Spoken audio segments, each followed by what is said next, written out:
call this meeting of the school committee for the city of Lewiston, Maine to order on Monday, November 16th, 2020. First order of business, it's at 5:34, and the first order of business is a pledge of allegiance. Pledge allegiance to the flag of the United States of America and to the republic for which it stands, one nation, under God, indivisible, with liberty and justice for all.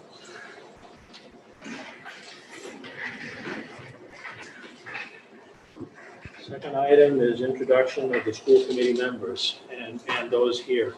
Bobby, I guess we'd start with you, please. Bobby Avery, Chief Administrative Officer. Karen Paquette, Assistant Superintendent. Elder Physical Ed 2. Cameron Majoris Collins, Ward 3, and Chair of the Curriculum Subcommittee. Jake Linglis, Superintendent. Bruce Damon, representing Ward 1, Facilities Committee and co-chair, so our vice chair. I'm chair tonight in the absence of Megan Parks. And co-chair of negotiations, right? Tanya Whitlow, Ward 4, negotiations. Linnea Hawkins, Ward 5. Ron Potvin, Ward 6, Chair of Finance. Alicia Ray, City Council Representative, Parliamentarian, and Policy Chair. Thank you. Item number 3 is a COVID update. And I believe that's Jake. Of course, news hit this weekend, shared with the committee on Friday late in the day when we learned that the CDC had itemized Lewiston High School as a COVID outbreak site. And in prompting and asking questions around the details of that, there was, I would say, a little confusion in that we had been established or identified as a outbreak site based on having 3 positive COVID test results. That in the language that they used, it was connected to one site, and the site being Lewiston High School. The reason it was confusing to me is while I'm aware of those 3 positives, 2 of them on the CDC's guidance did not require us to do anything with those because of how much time they had been away from the high school, but because they're a part of our Lewiston High School community, they said that we would be shared out publicly pretty soon that we were an outbreak site. So with that information, and I asked a number of probing questions on what their advice for our next step should be, and I asked in multiple different ways. Their advice was actually to do nothing. They said that while we've established that Lewiston High School is an outbreak site, because you have 3 positives within a 14-day window, for us it happened to be 12 days. And even though 2 of those instances had no specific exposure crossover with Lewiston High School based on their own determination, they advised that we don't need to do anything with that information at this time. I differ from that opinion and made a decision on Friday evening that I shared with you to order up that we have work with our facilities team to do some cleaning at the high school, make sure that space has some dormant time, and not have students in the building. Students would return Thursday, so cohorts A and D not having school today in person and tomorrow in person, but having school remote. And then with the information that we have available to us today, return to the school with students in person on Thursday. This was an intermediate step with the information that we had. We are prepared to close schools if the information warrants it. And that's a step of where we're at. I was excited to hear today from Dr. Shah from the state of Maine CDC that there has not been community transmission, not COVID transmission connected to schools in the state of Maine, and that schools are doing a good job and people are following the procedures, and it's very helpful. He did cite the number of cases in Maine connected to schools, but said that this was due to community transmission and not through spread at schools. So in the world of pandemic, we're doing something right, at least seemingly right, because we're not having transmission occur at our schools. It was also further identified that the transmission at Lewiston High School doesn't exist, and in none of the cases in our schools have we had a situation where someone's positive and we've been quarantined and have someone else connected to that individual test positive. So again, we're in a good way, but in a tough situation, we've gotten good at contact tracing. I mentioned this last week, that collectively, the team of people working in Lewiston Public Schools right now, from our custodians that are helping us keep our buildings sanitized, all the way up through our nurses and our administrators, parents, community, everyone's working together to make sure that we follow the rules and expectations. So that's a real positive. I continue to monitor multiple situations a day, and they range everywhere from a third level, I'd say, exposure, like someone that I know who I spent time with knows someone who's positive and they spent some time with them. Do I have to quarantine? And so we have those kinds of situations that we follow the guidelines with those, and they go all the way up to, we have had people positive, they have been in our schools, and has caused for close contacts to be identified. So we're monitoring every day and making the best decisions I think we can with the information that we have. And again, the CDC in Maine today, something's working in the schools as far as us following the procedures of contact tracing to limit any kind of spread with our schools, our students, their staff. Mr. Majerski. So I wanted to start off by asking what the difference is between what Edward Little experienced and what we experienced, such that they're closed for the week and we're closed for 2 days. Yeah, I don't know the full scope of what happened with EL. I know that they had some positives. I don't know what the full impacts as far as their student body or teaching staff goes. I believe that they have had more people test positive than we have here, and I think that might be the difference. But as far as their decision to close their schools for a week, that was the call they made with the information they had. I was in contact with leadership from Auburn School Department, so that they were aware of our situation. They made me aware of theirs, but we, to be honest, we're I think focused on our own messaging and getting things in line to make sure we were following through. That I didn't actually get into the specifics of their individual nature. Is there a level of community transmission that you believe would warrant closing the schools? I think there's metrics in place right now with the state color coding system that really does help inform us, but I would say the communication from the CDC has been very good. And they are the ones that we are hinging some of these decisions on. But I would also say with the high school example, their advice was to actually do nothing. And our steps were actually to do something. If we're going to be in a threshold of outbreak within the criteria, I think that we need to act. And so those are the steps we took. Well, I appreciate that, and I understand that the administration at the state level is under a great deal of pressure from people who are delusional about the state of our pandemic, and so I think they're trying to balance various interests the best that they can. But I also want to point out that the county level color designations are by the state's own admission advisory.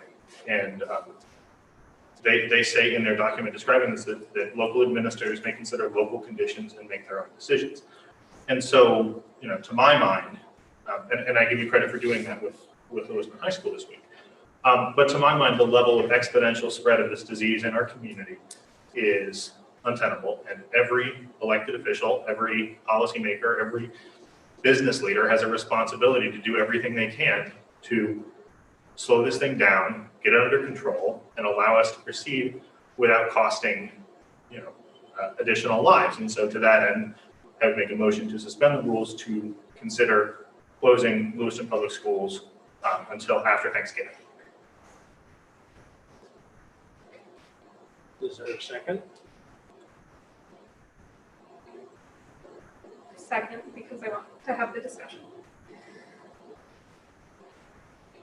I believe to suspend the rules, we need supermajority.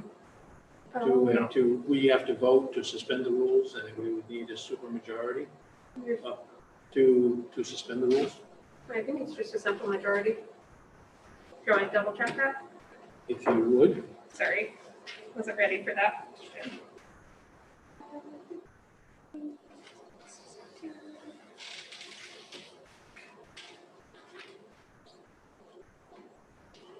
While she's doing that, can I ask Jake a question? Yes, Mr. Clark, please. So Jake, when we got designated as an outbreak at the high school, was there any additional requirements that CDC enacted at that point? What's the, I guess what I'm looking at is what's the point of being called an outbreak if nothing else happens? So, But I asked him a number of questions because it to me, outbreak meant something different. And regardless, I think once you hit that place, we would do something to try to mitigate any kind of risk or as much as possible. So when I got the phone call, I asked them a number of questions, and the CDC was very good. They answered every question I had, and we discussed what they think we should do. I told them that I would make my decision as to what we're going to do because their advice was to not disrupt anything right now, but that it would be shared. And I just felt, and I want that to be shared, but I just felt you can't, in my opinion, you can't carry as a superintendent an outbreak designation and not do something. It doesn't make sense to me. No different if we had 2 cases in the school or a case in the school and we wouldn't quarantine. You know, there's things like that it has to be a rational criteria for us. And I think that balances everything from, you know, the public safety component from a COVID transmission all the way up to people's mental well-being and settling their anxiety that we're not just going to say, okay, that's fine, and we're going to work through it and make sure we take care of people. They answered every other question we had about what does this mean, what are the indicators, what does it mean in the future. It does assign someone to watch cases that might be connected to the site more closely on their level. So they have another layer of screening for that, if you will. But we also have a Zoom meeting that they scheduled for Thursday to just have a discussion about procedures and practices, things we're doing that they've already led with, that we've done a good job setting an example for how we're tracking, tracing, quarantining, following the expectations that are there. it's my understanding that once you're designated as an outbreak, if you have even one more case within the 30-day period, a whole set of new rules from CDC to enact. Yes, that's my expectation as well. So if this did happen, one case. Yep. We possibly go back into shutting down again? That's part of what the meeting is about Thursday. If something happens sooner, I'm sure they will share that with me. But my understanding is that within a 30-day window, if we have someone else test positive and is connected back to the site in these transmissions, then there'll be other steps to be taken. I don't think that they're categorized as, if you get one more case, all of this happens. I think that it's a sensitive issue and they use their metrics to decide what happens next. And they've been very good about communicating that with us.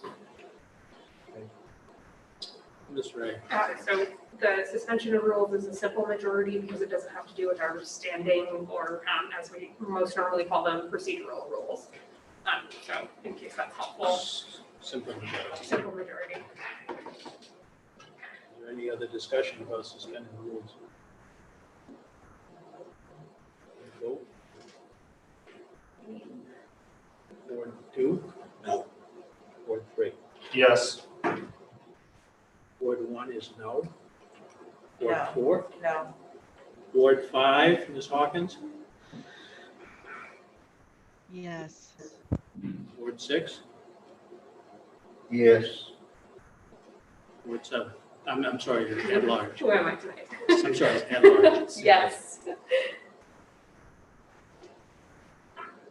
Passes 4-3.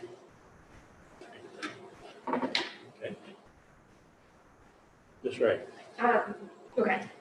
So Mr. Majerus's, Majerus Collins's question initially sparked me to look at the operating letter, and which led me to another question. So they specifically referenced that they were in contact with an epidemiologist and a school nurse consultant from the Maine DOE.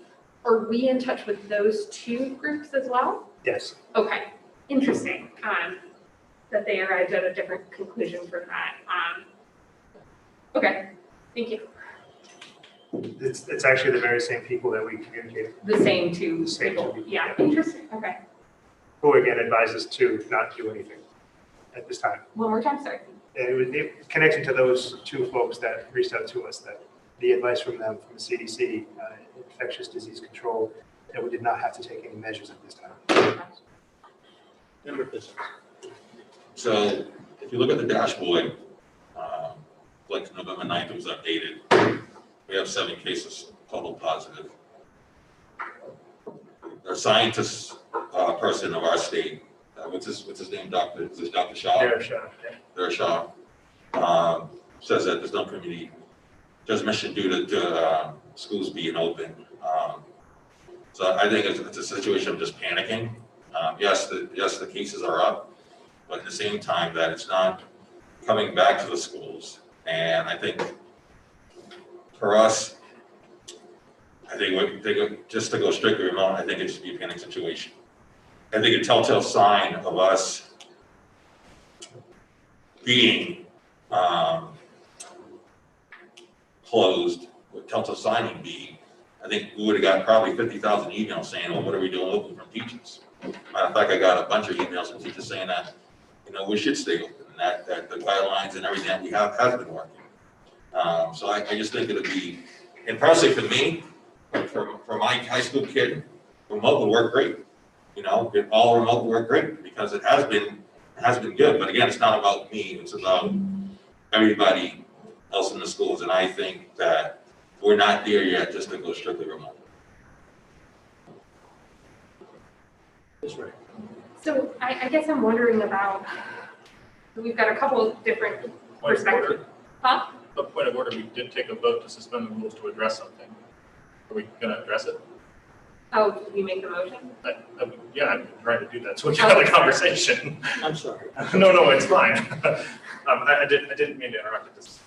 So, Would you- Go ahead, no, go do what you Okay, need. just because I think it's pertinent to what you're about to say, I assume, in the whole conversation. I assume so, but I don't know. Okay, so my motion would be, subsequent to suspending the rules, that we direct the superintendent to move Lewiston Public Schools to a remote learning model until the Monday after Thanksgiving break, subject to, review as to how things develop over the next couple of weeks.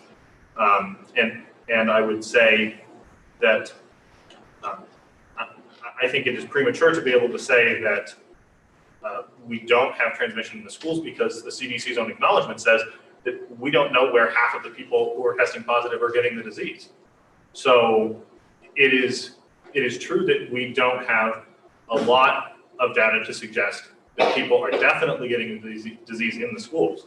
But half the people who are testing positive, we have no idea where they're getting it, which suggests that there's a lot of asymptomatic cases around, including in our schools. I think that this is the safest thing to do, and until we can bring the exponential growth down to a manageable level and back to where we were, earlier in this pandemic when the state and the county had things more under control, I think it's the responsible thing to do not only for the health and safety of our students and staff members, but for our community as well. And I will say that I think that there's lots of split opinions on this. I know that Member Physic has heard from some teachers who want to see things continue as they are. I have as well. I've also heard from folks who are desperate to see us go remote because they're concerned that we're not doing enough. So I just think that we have to use our judgment and we have to place the interests of public health first.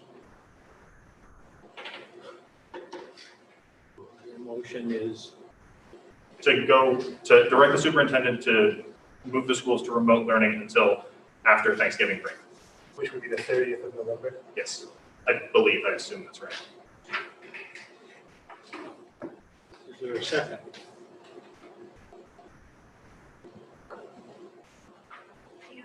Sure, for discussion, why not? I'm not trying to force anybody. I always want to have the conversation, but Or are you gonna say? Yeah, that's the second. Second by Ms. Ray. Put it on my tab. Okay, discussion, Mr. Monty. So Jake, I want you to draw me a roadmap for me. When we look at the school system and what everybody's doing, it's my understanding in grammar schools, basically the kids go to school and they stay in the same classroom with the same people, same teacher. Is that right, Karen, in grammar schools? And then middle school, it deviates a little bit from that, where they begin to go to different So places. at the elementary level, students, they stay in a relatively small pod. There's some crossover with things like art teachers and things like that, but it's limited. It's also limited by the cohort. So you only have a chunk of the kids going Monday, Tuesday, and a different chunk going Thursday, Friday, with the cohort D kids that go Monday, Tuesday, and Thursday, Friday. So you've restricted or limited exposures just by the nature of the smaller groupings and the less movement on any given day. At the middle school level, students stay within their teams. There's 3 looping teams, 6 looping teams, 3, 7, 3, 8. And those students, again, you have A, B, and different cohorts. So you have a chunk of the students on Monday, Tuesday, and a different segment of students on Thursday, Friday. At the high school level, students do move from teacher to teacher, just the nature of the spider web of high school. But again, because it's the smaller cohorts and they have directional components there for distancing and safe measure, again, nothing's ideal in a pandemic, but it isolates to a much smaller group of kids than we would typically have. So in high school, what is it, 4 periods? Yep. So there's potential that they could be among a whole different group of students and teachers every period, 4 times a day. There is potential for that. Okay. Right now, what are we averaging for population at our grammar schools? As far as students on site per day, As on site, you know, those. I'd have to check, but classroom sizes are between 5 and 7 typically. Karen, you know anything off the top of your I head? would have to go do the Yeah. math, but they're about 5 to 7. We figure four classes per grade level. And the high school, are we at about 50% attendance there, or are people actually going to school? Gus, do we got that number? Principal, Lynn, do you want to, he's asking questions about how many students roughly are coming into high school on the cohorts? Daily on a cohort basis, we have 4 cohorts. We have cohort A, B, C, and D. C, of course, is all remote. We have about between 240 and 250 kids who are all remote. So they're not in the building at all. Then on a given day, we have A, B, we have A on Monday and Tuesday, and some D kids. Those would be kids that were in special education fundamentals programs and some self-contained ELL students. That total population is about 600 kids on Monday and Tuesday, and a different 600 kids on Thursday and Friday. So that's kind of what our daily population profile looks like. In a bigger facility, and also some of those students attend LRTC in that other wing. That was my next question, LRTC element.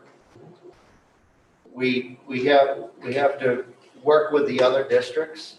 Where are they at? Where are the other districts? Are there any changes, or is everybody still on the same page at hybrid or going all together? As of yesterday afternoon, when I talked to Director Callahan, he had still been working with a couple of schools as to what their schedule would be, remote sending kids.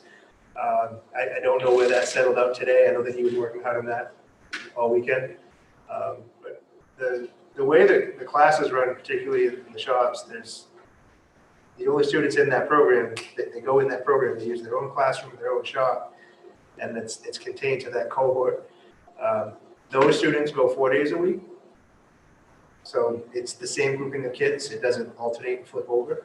But there's, again, more spaces, and it's pretty isolated as far as crossover. I guess my concern is that I don't have any interest in the whole district. I think there's concerns at the grammar school level, are a little less than at the larger facilities. I mean, it's just such a smaller population. They're shown to be a little more resilient at that age. What concerns me is the high school. And that we have a significant number of kids, at 700 that are there, that we already have a designation as outbreak. And what I guess what I'm concerned about, what I'm hearing is the back and forth. 1 week will be closed, 1 week will be open, then we may have to close again, then we'll go open again. And I think that there has to be a level of continuity. And if we're able to continue that, great. But if something further down the road boomerangs again, then I guess I would be interested in hearing your thoughts on a plan where we may phase in a partial closure, where the high school may go remote. Because I personally, I think from hearing from the students, the high school students are best prepared for the remote. They seem to be doing better than the younger ones are. I think older kids have potentially more skills to do that, but I'm also hearing from a lot of teachers and students that there is nothing that replaces that in-person contact. No, there isn't, and I'm only talking in the case that if, bang, we're back to an outbreak again in the high school, that I don't think we can do that to the public, to go back and forth, back and forth, back and forth. We're green 1 week, we're yellow the next. We just don't know unless it happens. That's the hard part. Yeah, so I guess I definitely don't have any interest for the whole district. I think it's- One plus for the high school is that if it does happen unexpectedly, high school kids typically, and I know not all, we definitely have some kids that will require some supervision, but a vast majority of our students can be home and follow hopefully the routines that Principal LeBlanc and his team has put out, that the schedule happens during the day as it would if you were in person. That's right. So one thing that was kind of flagged as a concern recently that I wanted to follow up on is the morning screening going better, or are teachers still sending students to the nurse in the early hours of the day? In conversations with nurses, it's gotten better because kids know the routine, Okay, but I'll emphasize better. It's gotten better because kids know the routine. but not perfect. It's not perfect. What is these times? I think the second, and it's not even a question, I guess, a point I'd like to make is that the folks are going to go get tested when they're symptomatic, from my perspective, from the schools, because there's not mandated testing and there's not universal testing. That's not something we could have made available or possibly even enforced. And so asymptomatic spread could go like wildfire, right? Because we wouldn't know that someone was sickened unless they presented as such. And so I guess that's one of the things that I'm concerned about, that students who don't, again, I can't keep up with all the news and all the studies, but from what I understand, students don't present as sickened, but maybe asymptomatic carriers is one of my understandings. And so I do worry about that.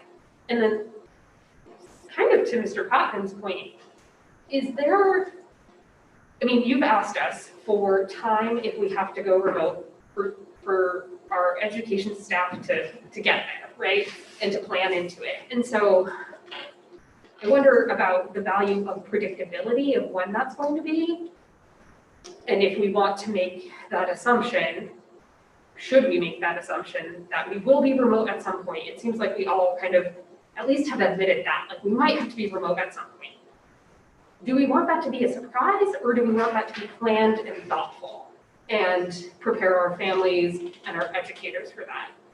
So that's my perspective on it, but I'm curious to hear yours. I mean, I think it's a question, but I would say it's always better to plan. and know exactly what we're gonna do and know exactly when that's gonna be. I wouldn't say that we haven't been planning, but I think that, to your point, we'd always like to plan. But to the family that doesn't have somewhere to put their kid while they go to work, school is a really viable option, and they get to go there and learn, hopefully, and that's, in that sense, for the family that doesn't have a backup plan, school is something they're just trying to figure out if we close versus making everyone figure it out if we close of our own accord. Again, I can't underestimate or undervalue, I should say undervalue, I can't undervalue even what Dr. Shah said today, that and to me, when he talks, I'm listening amongst other, professionals, but he's the head of the main CDC. And when he says that community transmission is not happening in schools, I think that's a good outlook. But the value, he even said in his piece today, that in-person learning is a priority. And it has so much value to the teaching and learning process that he encourages people to continue to follow the rules, social distancing, masking, limited numbers in the hybrid plans as appropriate. But his recommendation is to not close schools at this time. And I think there's a lot of value to that. And one final question, if I might. Okay. I also am trying to think about this from the perspective that we've heard over a number of weeks now from the educators who said it's just too much that's going on right now. And so one of the thoughts I don't know why I didn't have this earlier, but so it feels like, cohort C, those are remote only. They're planning for their remote students. They're planning to connect with them in the ways that they need to. Hybrid, they're planning for their in-person students. They're planning for their remote students. They're planning to interconnect and blah, blah, blah. Is that? So. Sorry, President Litton is actually here. She might want to chime in on that question. But again, I hear from more teachers saying, I want my kids back. The Wednesdays that we did, that the school committee approved, while had some mixed reviews at first, have, I think, large in part, and this is my interpretation, I don't know all and all, but my interpretation is that people have appreciated that time to do some prep and planning, so it's eased some anxieties a bit. But I also think that Ms. Litton could speak to some of those concerns if she'd like. She's here. It's talking about the. Yeah, I'm work. not an educator. I can only take all the immense amount of feedback that we're trying to get and try to suss out what might be a path forward. Yeah. The other thing that we have to talk about if we go remote by choice, student engagement in a remote setting is the most challenging thing to conquer. And there's really no good answers for it. None that I've seen so far. And we've looked elsewhere, we've talked amongst ourselves, there's things you can do to try to engage kids, but every day that we're remote, I really believe we lose kids. Every single day. And if we compound those days, we will lose even more kids to engagement in school.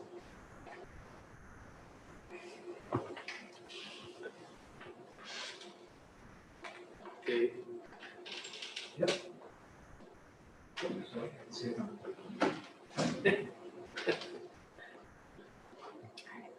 Should I introduce myself? Yeah, sure. Yeah, please go Allison ahead. Lydon, LEA president, parent of 2 LPS students, and family engagement coordinator at Connors. So Alicia, Ms. Ray, I apologize, I missed the. Oh, so I was trying to suss out if having a predictable remote period, whatever it may be, whatever version people want to propose, if that would help with the workload concerns that folks have for planning and prep. So I have to agree with Superintendent Langlis that, it would be wonderful to be able to plan that. But at the same time, we don't want to plan for something that's unnecessary. And the whole, matter of this entire pandemic is just that there's no crystal ball, right? There's no way to say this is precisely what will be happening down the road. So that's a tough question. And I think, the reality is that we are enjoying being with our kids. We know that we're providing a service for parents that may not have that other option. And that's hard to take that away. Regarding the planning, absolutely having that time is going to help. But, again, if the district is open to, if we do suddenly go virtual, having a few days there, I think that will absolutely help. The transition for cohort C folks is going to be very minimal because that is what they've been doing. But we have individuals that are teaching all 4 cohorts, and then we have individuals that are teaching 3 cohorts, depending on what building you're in. So, definitely it's less of a workload to do one thing, but it's a double-edged sword, because when you don't have your kids, then you're missing some of them, and to no fault of their own, truly. But if we could figure out a way that we could provide an environment at home for every single child and give those supports to parents that need it so that, kids can be accessing the education, then that would be wonderful, but that's not our reality at this time. Okay. And this perspective is super helpful to hear about, and, to be able to ask the question and get that feedback is helpful because, again, like, the school committee always feels like it's making these impossible decisions because there is no right solution that works for every educator and every family. And so I appreciate you sharing that perspective as well as you, Superintendent. Sure. And I will add, there are districts not directly around us, but districts in the southern part of the state that have made a call. And it's been of minimal kind of effect. I think, what I've been hearing recently is 1 week after Thanksgiving, because there's a realization, and, HR had sent a memo out today about traveling during Thanksgiving. So there's that risk that, folks are going to gather during Thanksgiving and that, there may be transmission. So giving it that week for symptoms to pop up and then folks to take care of what they need to take care of and coming back the week after, that is something that some districts have explored. Now, the current proposed date of the 30th would not achieve what What Ms. that's Lynn is talking referencing. about, yeah. Were there, Allison, are there other members of the committee that had any questions for Ms. Litton? I had one, Allison. Absolutely. Do you think that in general that it would be less stressful, less work for the individual teachers to just know they were going to be remote? Or does that become even a bigger problem for some of them that are struggling with it now? It's a tough question. Workload wise, yes. Emotionally, no. Because we know what our kids are headed home to in certain situations. So, if you're aware of a family that is counting on those 2 days in school, or the programs that we have in the schools that are providing food or providing counseling or, all of those things, educators take that home with us too, for every single one of our students.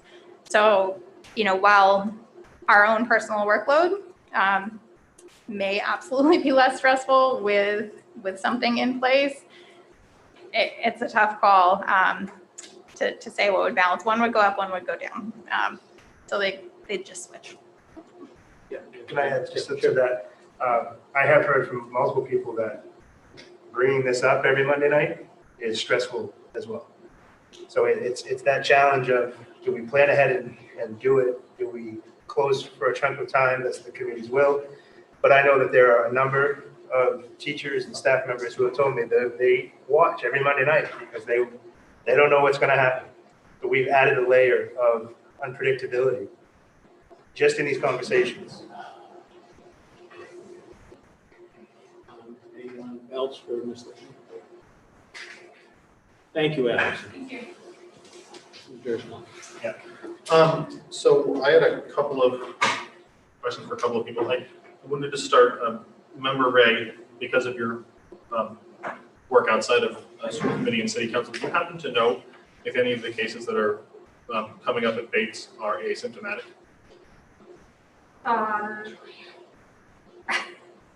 All of our testing is asymptomatic, and all of the positive results have come from the testing center.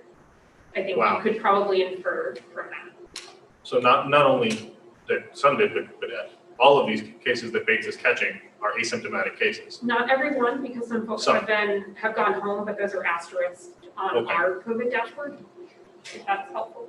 I mean, to my mind, the closest thing we can get to a sense of where, what the level of asymptomatic spread is the only institution in the community that's doing universal testing regularly. And Bates is catching these cases, and Bates has a lot more resources and is a lot more in a bubble than our kids in school are.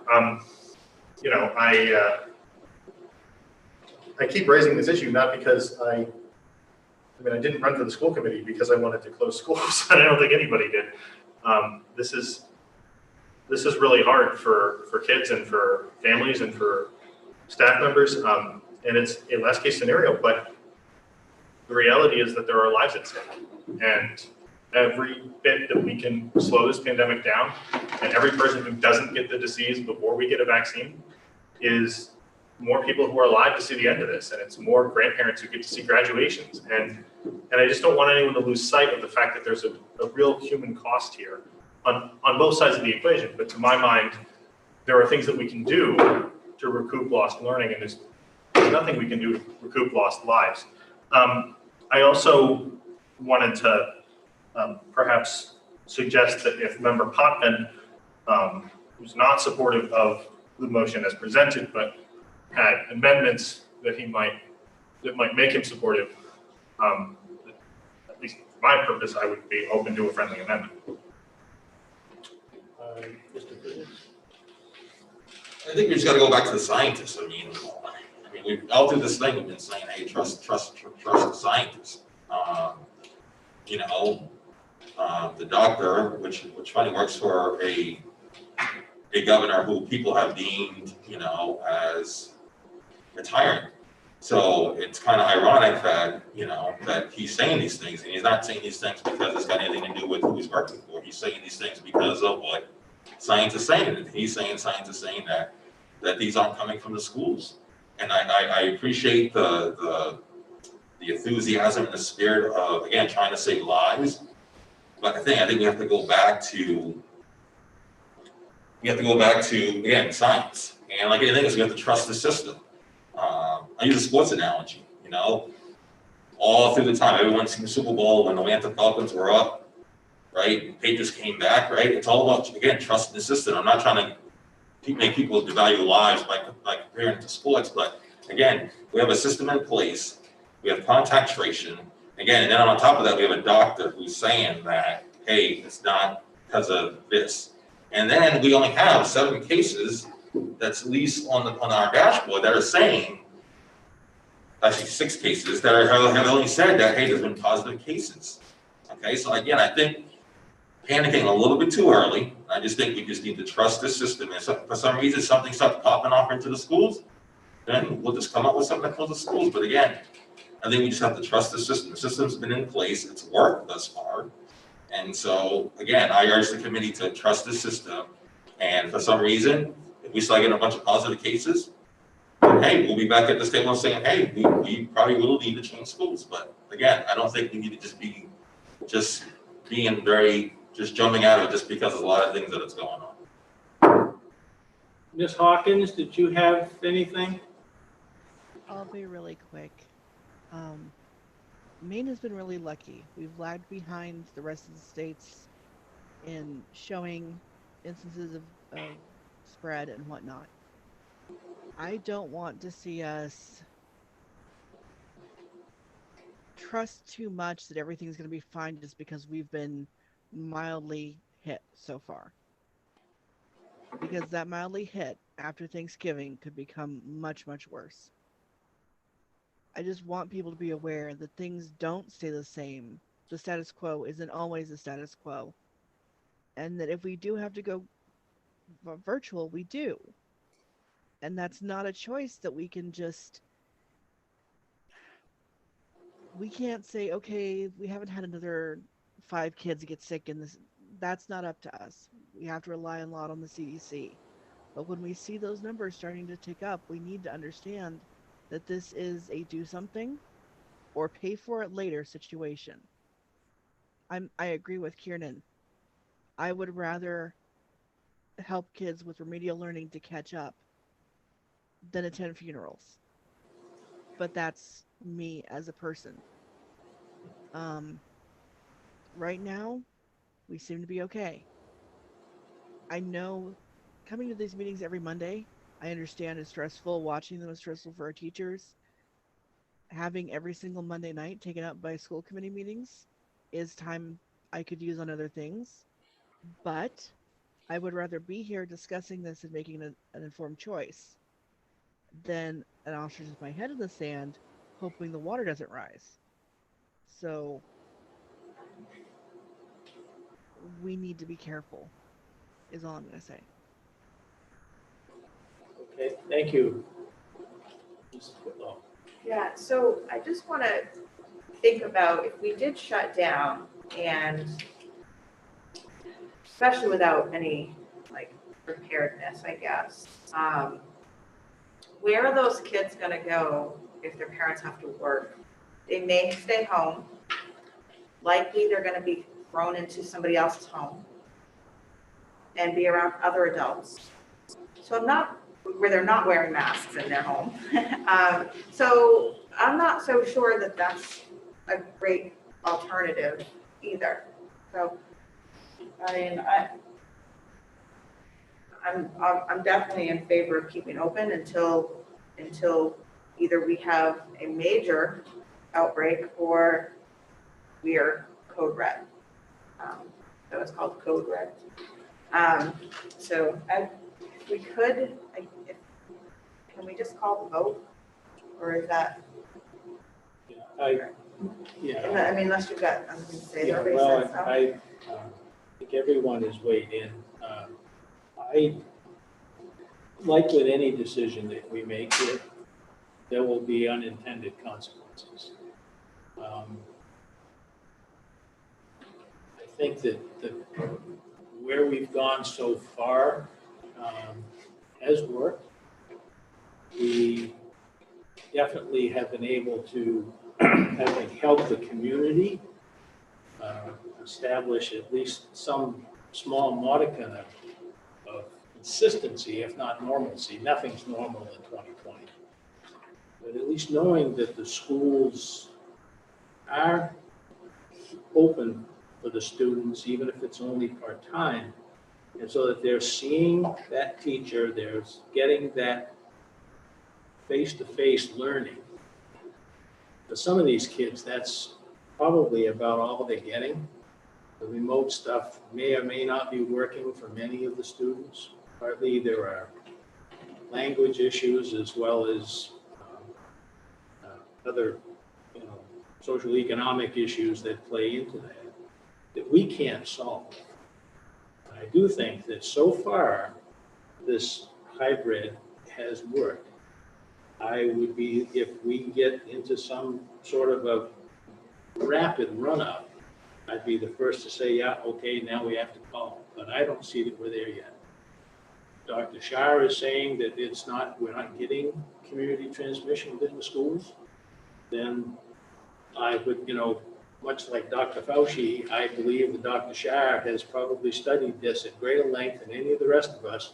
And his background would lead me to go with his recommendation. So I would say we would stay the course. And, we've all had a chance to speak. Allison, would you like to? I'll let Ms. Litton come in here one more time. Thank you. Allison Litton, LEA President. I just want to say I appreciate the discussion, and I think, at some point, this decision is going to be needed, absolutely needed. And I think there are some things that we can be doing in the meantime to kind of prep not only our educators, but also our families for what it would look like when that does happen. I think going into the winter months, we know there's more indoors, less opportunities for fresh air breaks, things like that. So it's sorry, had to look. It's very likely that, in a week, maybe in 2 weeks, I'm not sure when, but that this will absolutely be a necessity and not so much a choice at that time. So I appreciate the conversations every week because I think we need to prep for that. But the school district has some things in place, and I think, we could start kind of sharing that with parents. of, if this does occur, this is what we need from you, and this is what we can offer to help you with. Thank you.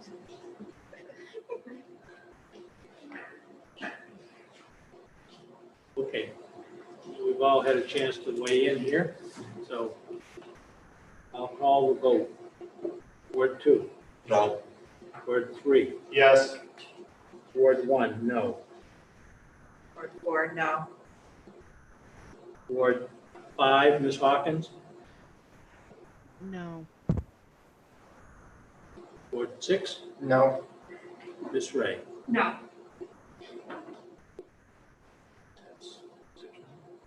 Six motion fails. The motion fails, 6-1. Okay. The next item on the agenda is agenda number 4, which is the consent agenda. Are there items that members would like to remove from the consent agenda? If not, if there's no objection, the consent agenda will be adopted this way. I'd like to remove the minutes from, gosh, what date is this? November 2nd. Do they need to be amended? Yes. Okay, so we'll remove the minutes. Are there other items that members would like to remove? Seeing none, the consent agenda is approved, less the minutes of November 2nd and the corrections. Sure. So under vote 2, the notation for the vote is 2-6, but then the 2 voting in favor are listed. It should be Damon, Physic, Whitlow, Hawkins, Poppins under that notation. And then under vote 7, and it's happened before, so I just didn't go back and look at the tape for this one, but I believe I voted in favor of that motion, but I'm listed under the dissent. So just if we could check that. So we would want to, we would not approve these at this time until they're corrected and brought back next meeting? Yeah, I'm sorry, I just didn't have time to watch a meeting again. Shocking. That's fine. Is there any objection to just leaving these out and reviewing them next meeting? Okay. All right. Thanks.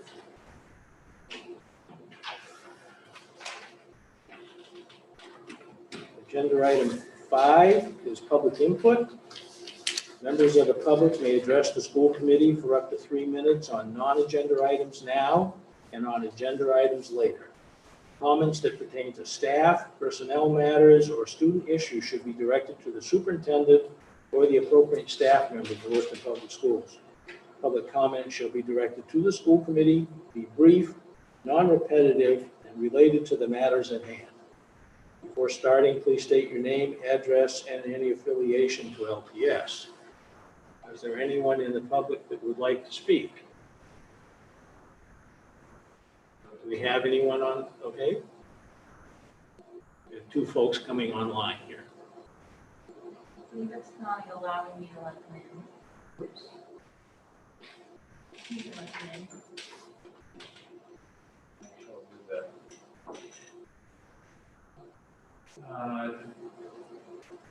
Jason, can you hear us?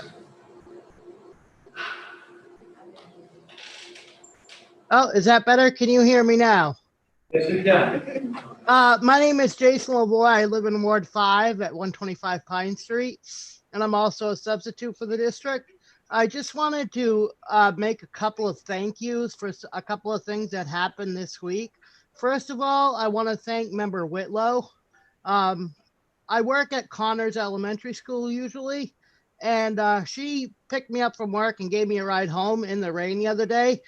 And she also made me a wonderful soup, which was awesome, and some cookies and gave me some crackers. So I appreciate that.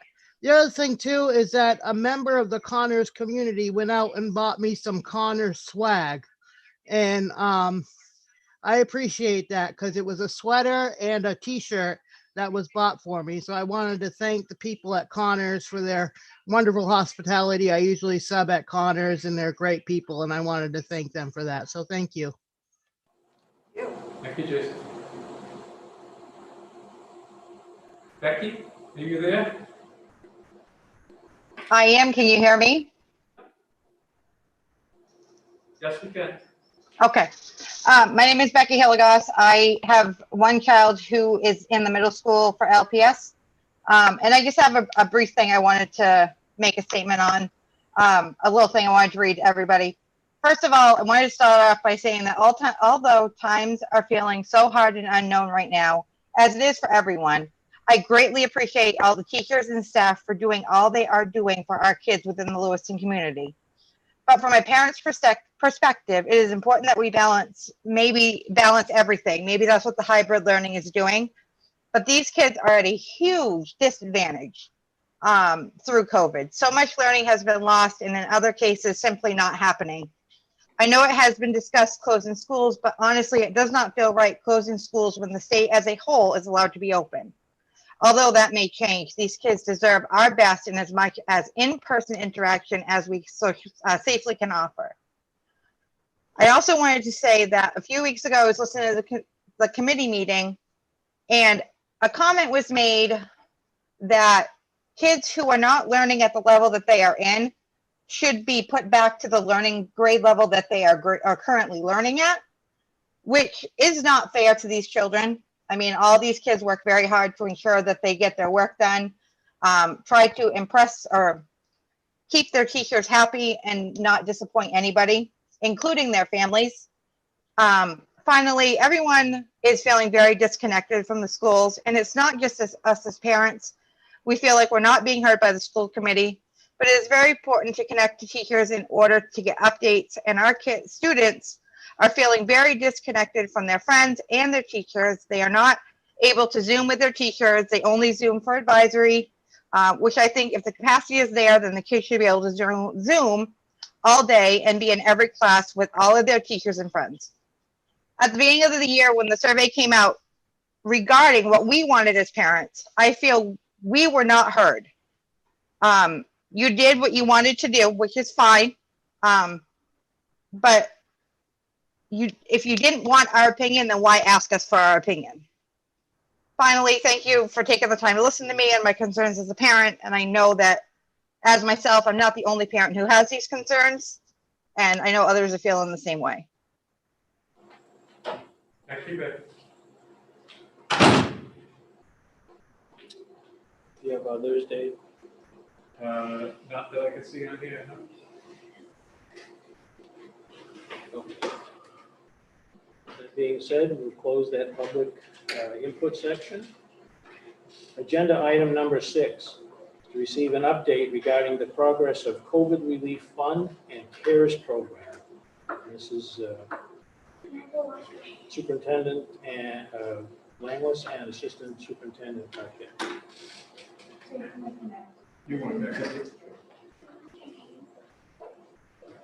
Karen's going to share an overview of some of the things that we've done. She's taken the lead on the CRF 1 and 2 in CARES funding. It's been a monumental lift. Her and her team have been great about it. Yes.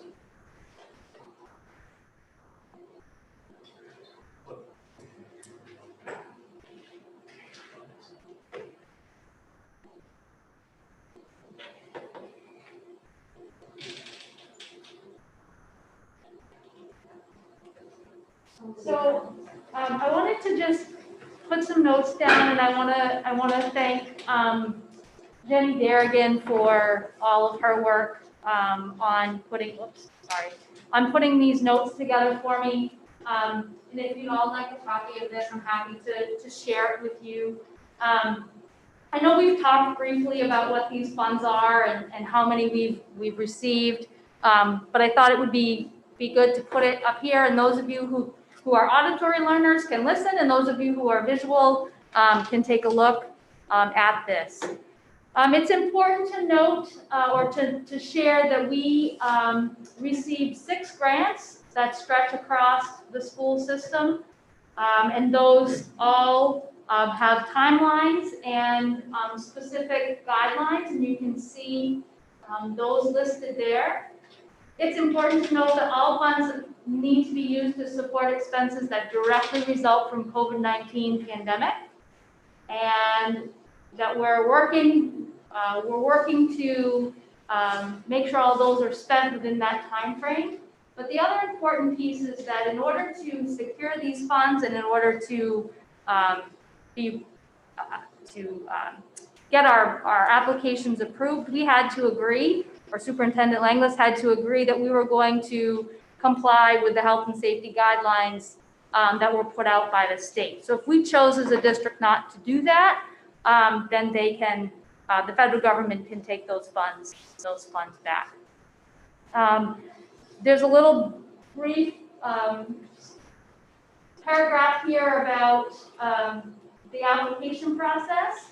We were asked to determine our needs with respect to COVID-19.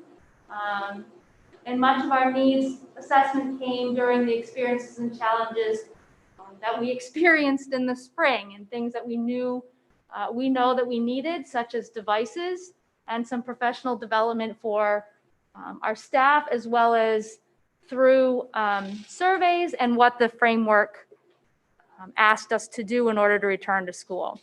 So I think this is probably what you're most interested in.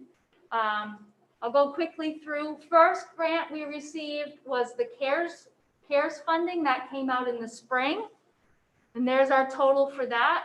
We have the entire school year and into next September to spend these funds. And you'll see a list of the projects that are in the CARES grant. Majority of our summer school programming this past summer was paid for with CARES. We have additional positions, custodial staff, nurses, building subs, and those were in this grant because that grant runs the entire year.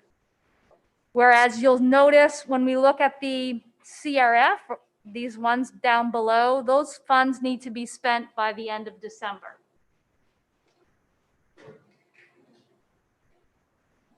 So adult ed. I was just going to say, by spent, it needs to be on-site, invoiced, in use by the end of December. Yes. But I think it's important to highlight some of the things that we've been able to purchase and already have received some items. Dave and his team have been working diligently on securing devices, and we've shared with you that students and staff are now one-to-one through these COVID relief funds. PPE, software, again, additional positions. I wanted to point out that Josh and his team, we've talked about what they've been working on. Between the CRF1 and CRF2 funds, the total is $1.4 million for ventilation projects. I think that's huge. Then you'll see there the total for technology. And that was just in one grant. That was in one grant. Again, professional development, we were able to also purchase additional vehicles. And we talked a little bit about this in the spring, needing additional vans and trucks and to be able to transport students, but as well as transport all of these materials and things that need to be moved from one school to the other.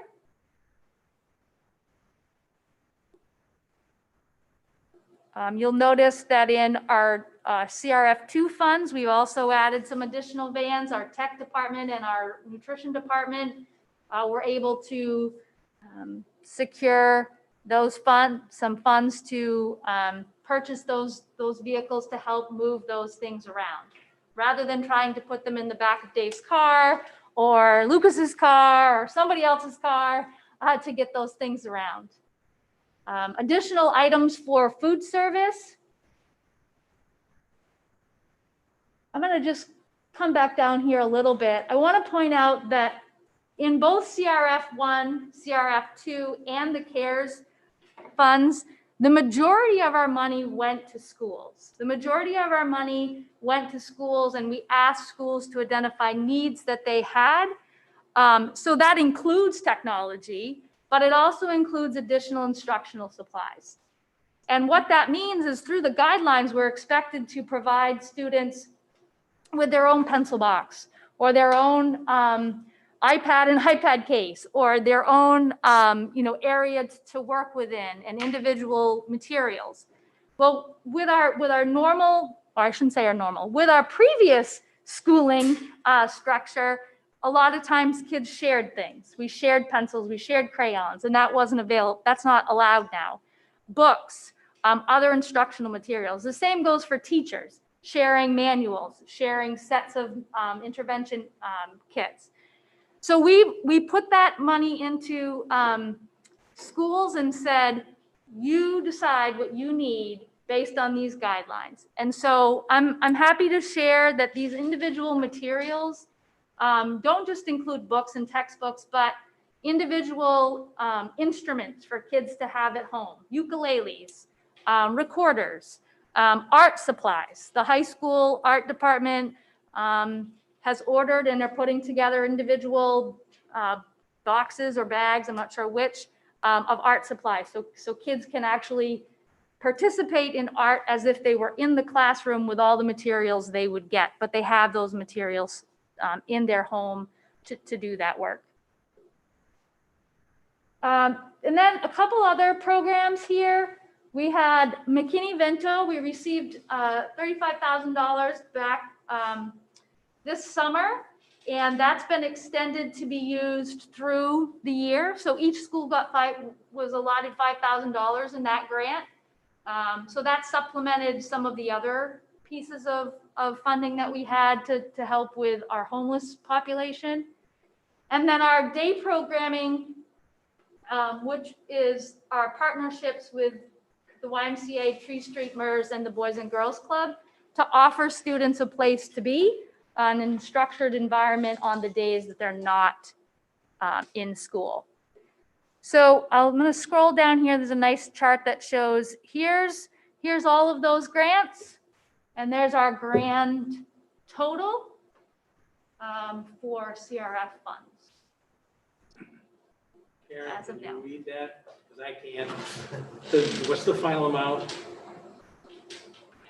The final amount, the total? Yeah. $842,386.30.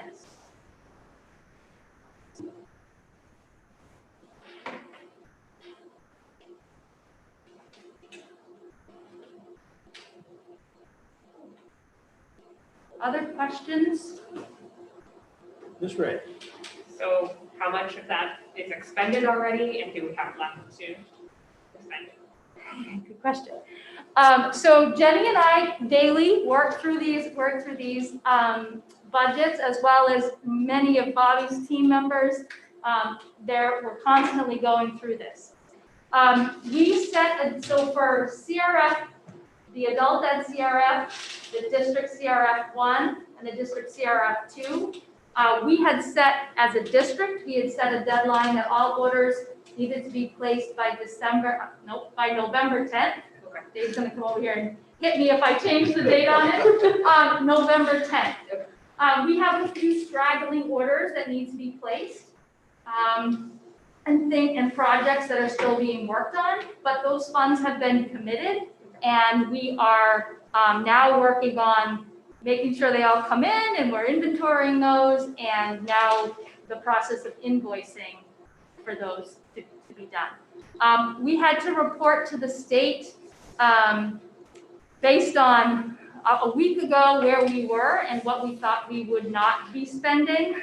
And I can say between the two CRF grants, based on our initial look last week before the deadline that we had given, we were looking at about 400,000 between the grants that we had over budgeted, or we knew we were going to have some additional funds left over in lines as of right now.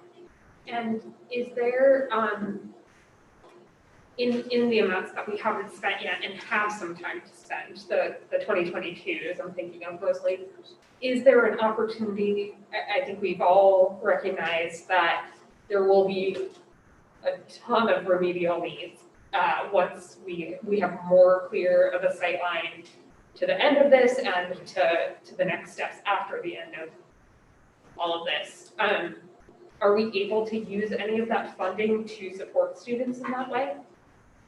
Yes, so the CARES funds that go through into next September, that is our smaller pot of money in terms of it's not 5 million, it's only 2.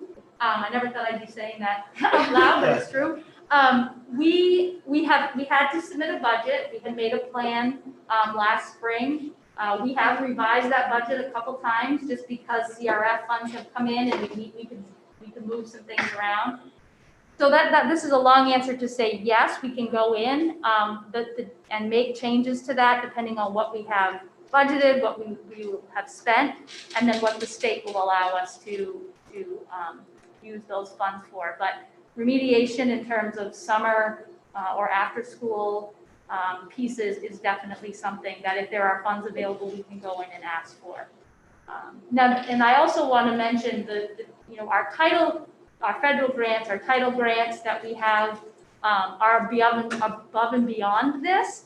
So if there are schools that have that as part of their plan, then those things would continue to go as planned as well in some sort of hybrid or remote model, however we might be able to do that. Okay, thank you. Others with questions for Karen? Actually, either one, Jake. I brought up last month the idea of utilizing care funds to address possibly Longley School being a service center for remote learning, and wondering if any of the storage situations there could be addressed and that space utilized. Anything on that? Is it not doable? It would be a tough one to articulate from a COVID relief place because of the rules of the grants, but the timing is really the bigger issue. As it relates to CRF funds, Carol, we had to submit those. You see that status, it says approved. These had to be submitted in what, the first week of October or the second week? So For CRF 1? CRF 1 was in October. Yeah, and then the CRF 2 followed. We had 2 weeks. the 2-week window, start to finish, to get it all submitted and rationalized with write-ups and for approval. So that was back kind of before we really started talking more deeply about Longley. The other piece to that conversation, it's a little bit of a segue away from CRF. I went and walked the building with some folks. Bruce actually came through to look at it from a facilities perspective. There's a number of things down there that I'm of the opinion it's either obsolete, damaged, or surplus. And we've put things in there that either need to find a home or we need to decide what we're going to do with it. Because it's not stuff that I think that we're going to need to keep. And so instead of paying to store those items, I think we need to follow policy about the disposition of our materials and decide what to do with them next.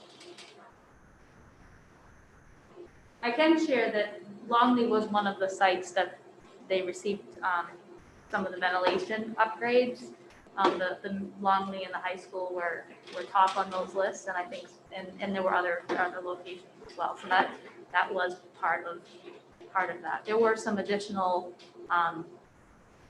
pieces that the high school and Longley are sharing in terms of some of these funds, but I can specifically speak to the ventilation for Longley. I'd like to add to the ventilation conversation that there's a whole lot more we could have done if the time frame wasn't December 30th. When we were talking to vendors, and Bobby and her team did a great job pulling together all the quotes and what's possible. But when we were talking to the vendors, they said, we can't even get that equipment here by December 30th that I might have installed and in use, which automatically exempted it from us submitting it. And so some of those things are a real challenge. One big example is the Dingley building right now has no centralized ventilation whatsoever. So our entire central office operates without centralized ventilation.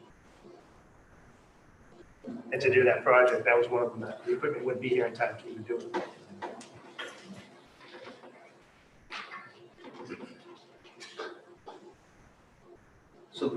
the 400,000, is that the one ending December, that it has a balance?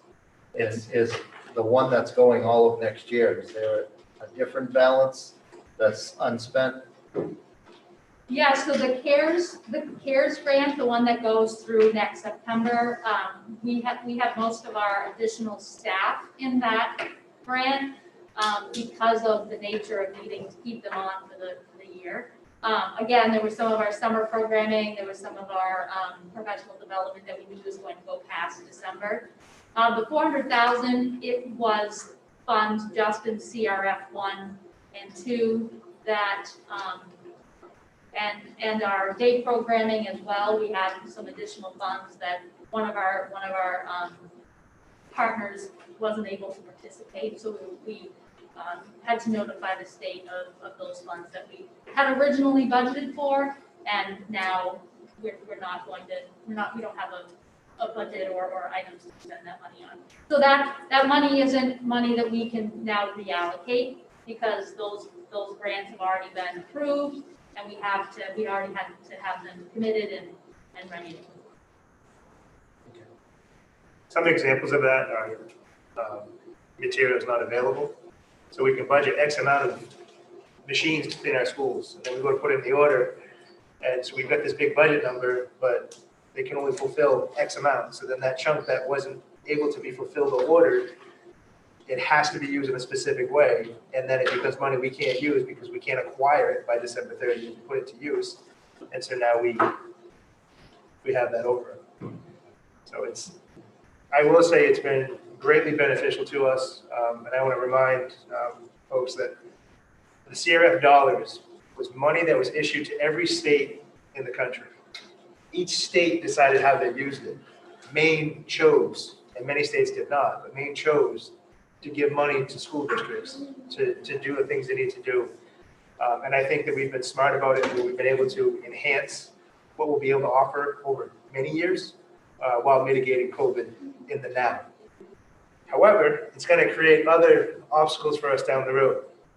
We just went from a handful of grades, 1-to-1, to everybody, 1-to-1, which means more devices, more of a commitment if we're going to cycle those and continue to keep those devices in kids' hands if that decision is made.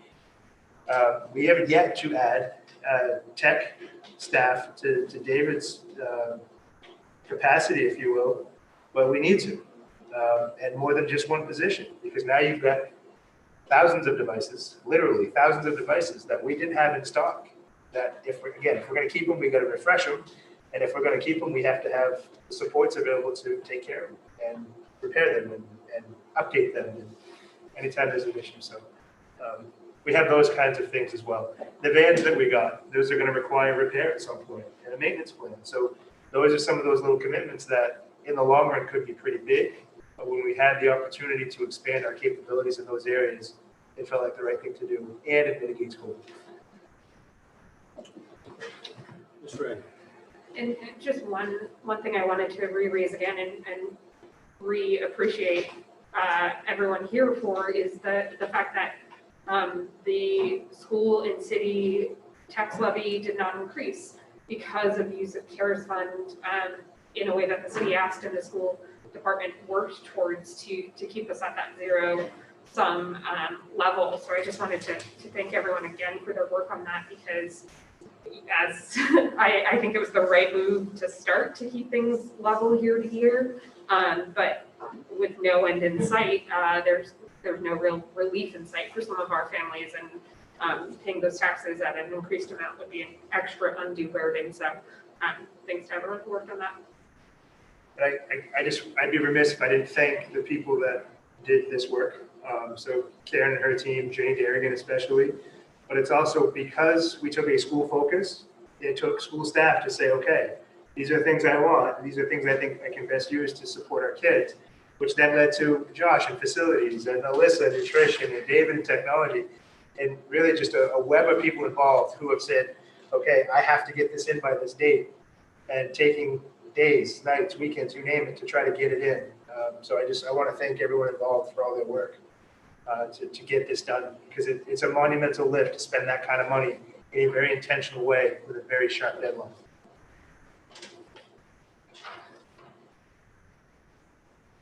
Chair, can we get 5 minutes? Yes. Yep. Gonna take a 5-minute break.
Why?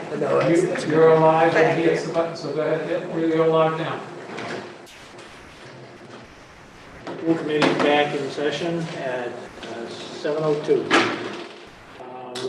The next item is item 7, is to discuss the hiring process and a timeline of the Lewiston High School principal.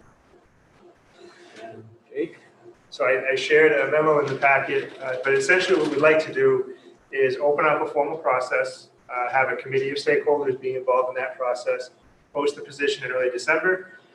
COVID depending, I didn't set a specific close deadline. I guess I want to give people a chance to apply and make sure we're mindful of any turmoil in that window in case we want to leave it open a little longer, with the ultimate goal of having a committee involved, again, with representative stakeholders at the table, to choose the next principal of Lewiston High School and have them start on July 1st when Gus gets done as interim. And I wanted to share that process with you so we could start rolling that ball forward. I'm sorry, Ms. Wright? So great, glad we're thinking this so far ahead of time and around the time when folks might be looking to make transfers or develop themselves further in this role.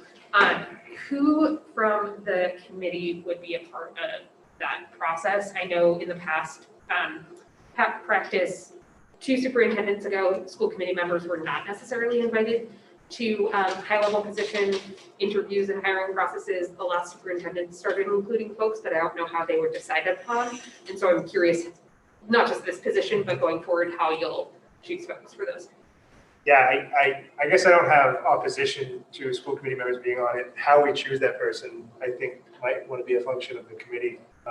I was thinking to start with the chair and then going from there. But I hadn't picked anyone in particular. And I don't know if it's appropriate to have members of the committee on it or not, because some will be included and some will not be. There's a unique dynamic between the authority a school committee member holds versus the position being hired for.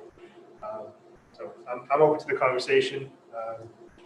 But if we do make a determination that school committee members will be on hiring committees, when we use terminology like high profile, I guess I'd want clear direction so I don't miss one or add people to ones that maybe are not necessary. What's the controversial aspect of a school board member being on the hiring committee for administrator? Because I know that there's been school board members on hiring committees for other positions that are pretty high up. So I'm just curious. Yeah, I mean, I know that there's a power dynamic there as far as what other members of the committee might feel from that is subject to their perception. You mean controversial on the board? No, I'm thinking more whoever's sitting on the hiring committee. So, okay, so just the dynamic between administrators and whoever's on that, not on the school board. Or teachers or others, just Okay. recognizing that there's a school committee member in the room, it does have an impact. Kind of like if someone walks into a school and you're recognized as a school committee member, you may not realize your authority, but it makes people notice. Yeah. There's a school committee member here. You know, it makes them think about what's going on and what's the dynamic. And so I don't think it's a bad thing to have school committee members, especially on high profile positions.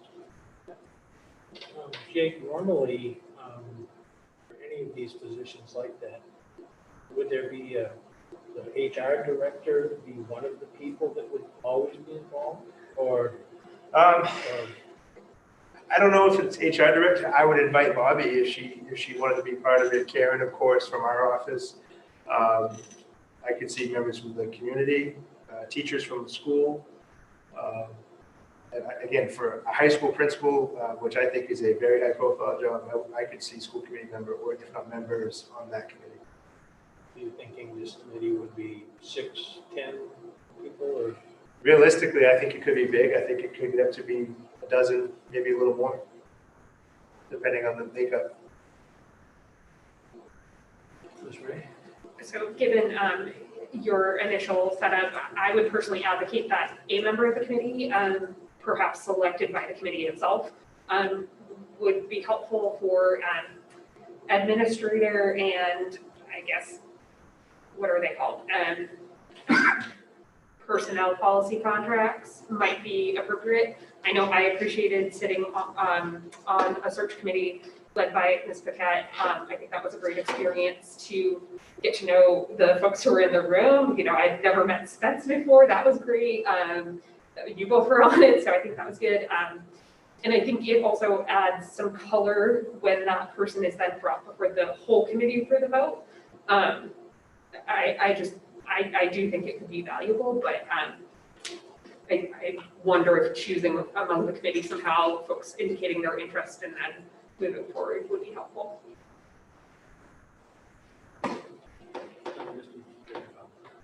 Yeah, I don't have a strong opinion about whether the number of members on a hiring committee from the school committee is 0, 1, or 2, or so. My concern is, as always, when we're looking at these high-profile roles, and these are typically jobs that we're asked to vote on independent of personnel agenda. School committee members are not given the context necessary to make an informed decision about whether a person is the right person to hire. And so I guess my request would be that, a committee member can be on the hiring committee or not, but I would hope that school committee members would have access to the documentation, that all school committee members would have the same access to the same documents. So that in our deliberations, everyone is on a relatively equal footing vis-a-vis making a decision about whether or not to vote for someone.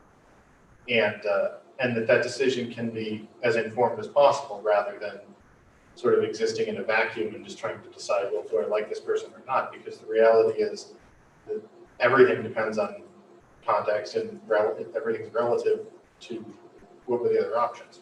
So, so I guess that would just be my bit on this, is that if there are documents related to the people who the hiring committee has chosen to move into some sort of interview stage, that the school committee members be able to look at those.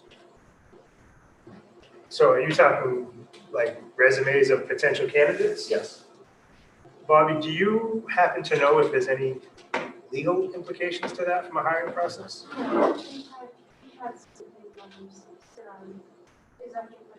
So he's asking, so hypothetically, Bruce sat in on this process. Kieran is asking that the school committee have access to all the documents connected to that process.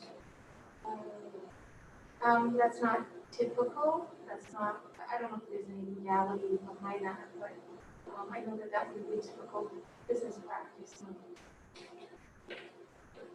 Karen, what you're saying is like if there's a final 3, you'd like to see resumes or documentation of the. Yeah, basically something like that, because, I went through one of these hiring processes, so I was on the side of the one committee member who had seen who the other applicants were, and then the rest of the committee didn't.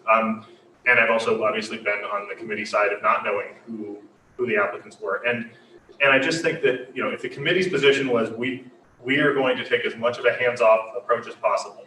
We don't need context, and this is all just pro forma rubber stamping for what the superintendent and the administration decide, then that's a reasonable position. We hire a superintendent to do a job, and okay, we'll let him do it, but then we don't need a school committee member on the hiring committee.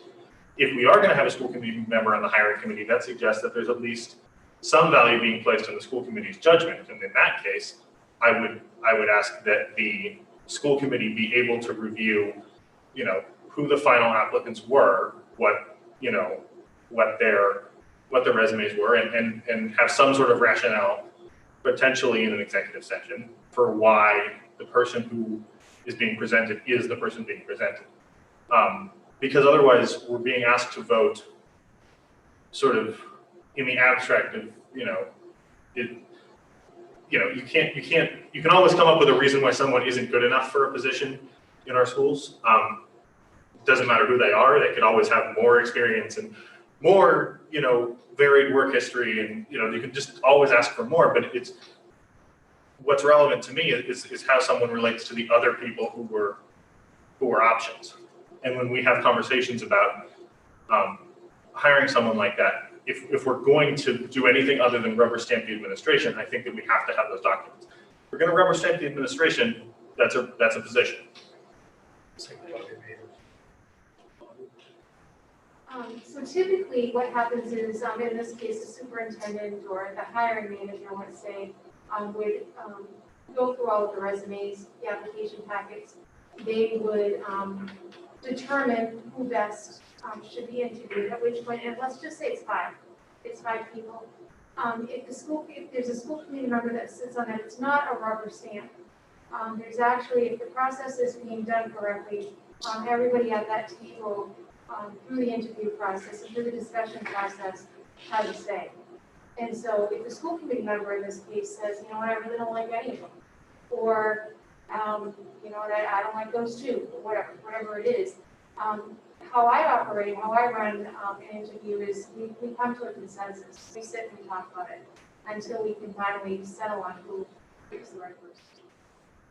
Yes, that makes sense. But I guess what I'm saying is that either the entire school committee should be rubber stamping the administration, or the entire school committee should be able to exercise some degree of judgment.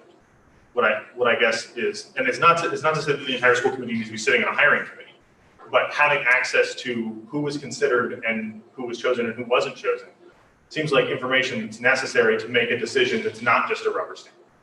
And if the committee wants to just rubber stamp who the administration brings forward, again, that's reasonable. We hire a superintendent for a reason. But to have one person or two people on the committee, making a judgment call and everybody else not being able to review the judgment in question, that I think I have a problem. Ms. Whitlow first and then Ms. Ray. Sure. So, rubber stamping, this sounds horrible, but I would say that there's not one person on this school board that I would not trust to sit in on one of those meetings and tell us who, and collaborate with the administrators who are doing the interviewing. So no matter who is on there, if you're chosen to be there, that's great. And we'll take your recommendation. So I don't feel like I don't want to sit in an executive session after the hiring process to see a bunch of documents. I'm not wasting my time for that, but maybe some people want to do that, but I trust who's in that meeting and in that group to do their job. So Ms. Ray. Yeah, so I was going to ask a clarifying question on Mr. Majerus and Collins's, sorry, I'm having so much trouble with your name, your thought process here. So is what you're asking for what Ms. Whitlow just described, an executive session prior to the public hiring?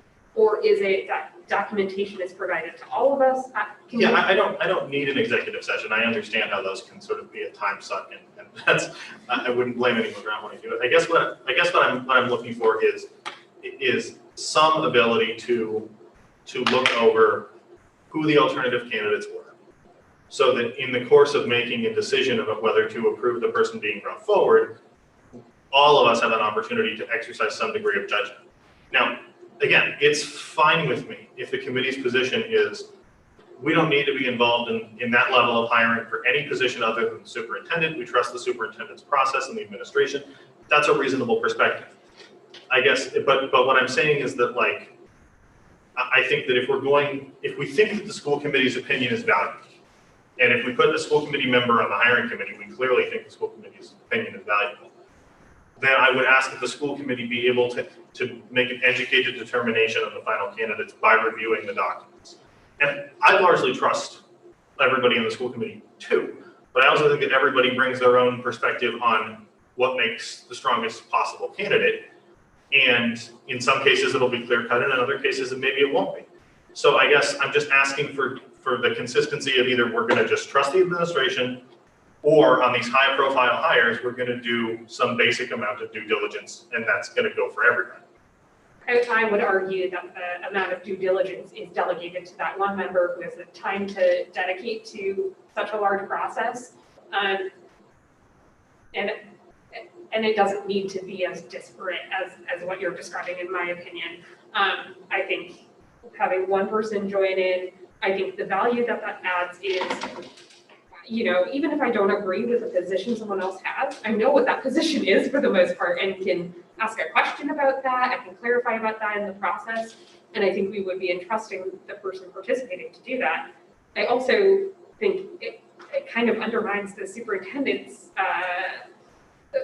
process if we're all looking at it and possibly voting mishmash it on a person who has been brought forward by committee. I think that the value of a committee is that the disparate or the different perspectives are brought together and one unified candidate is presented, and that may be a compromise for some and not for others, but it will be the best quality candidate because it will be looked at by all sides.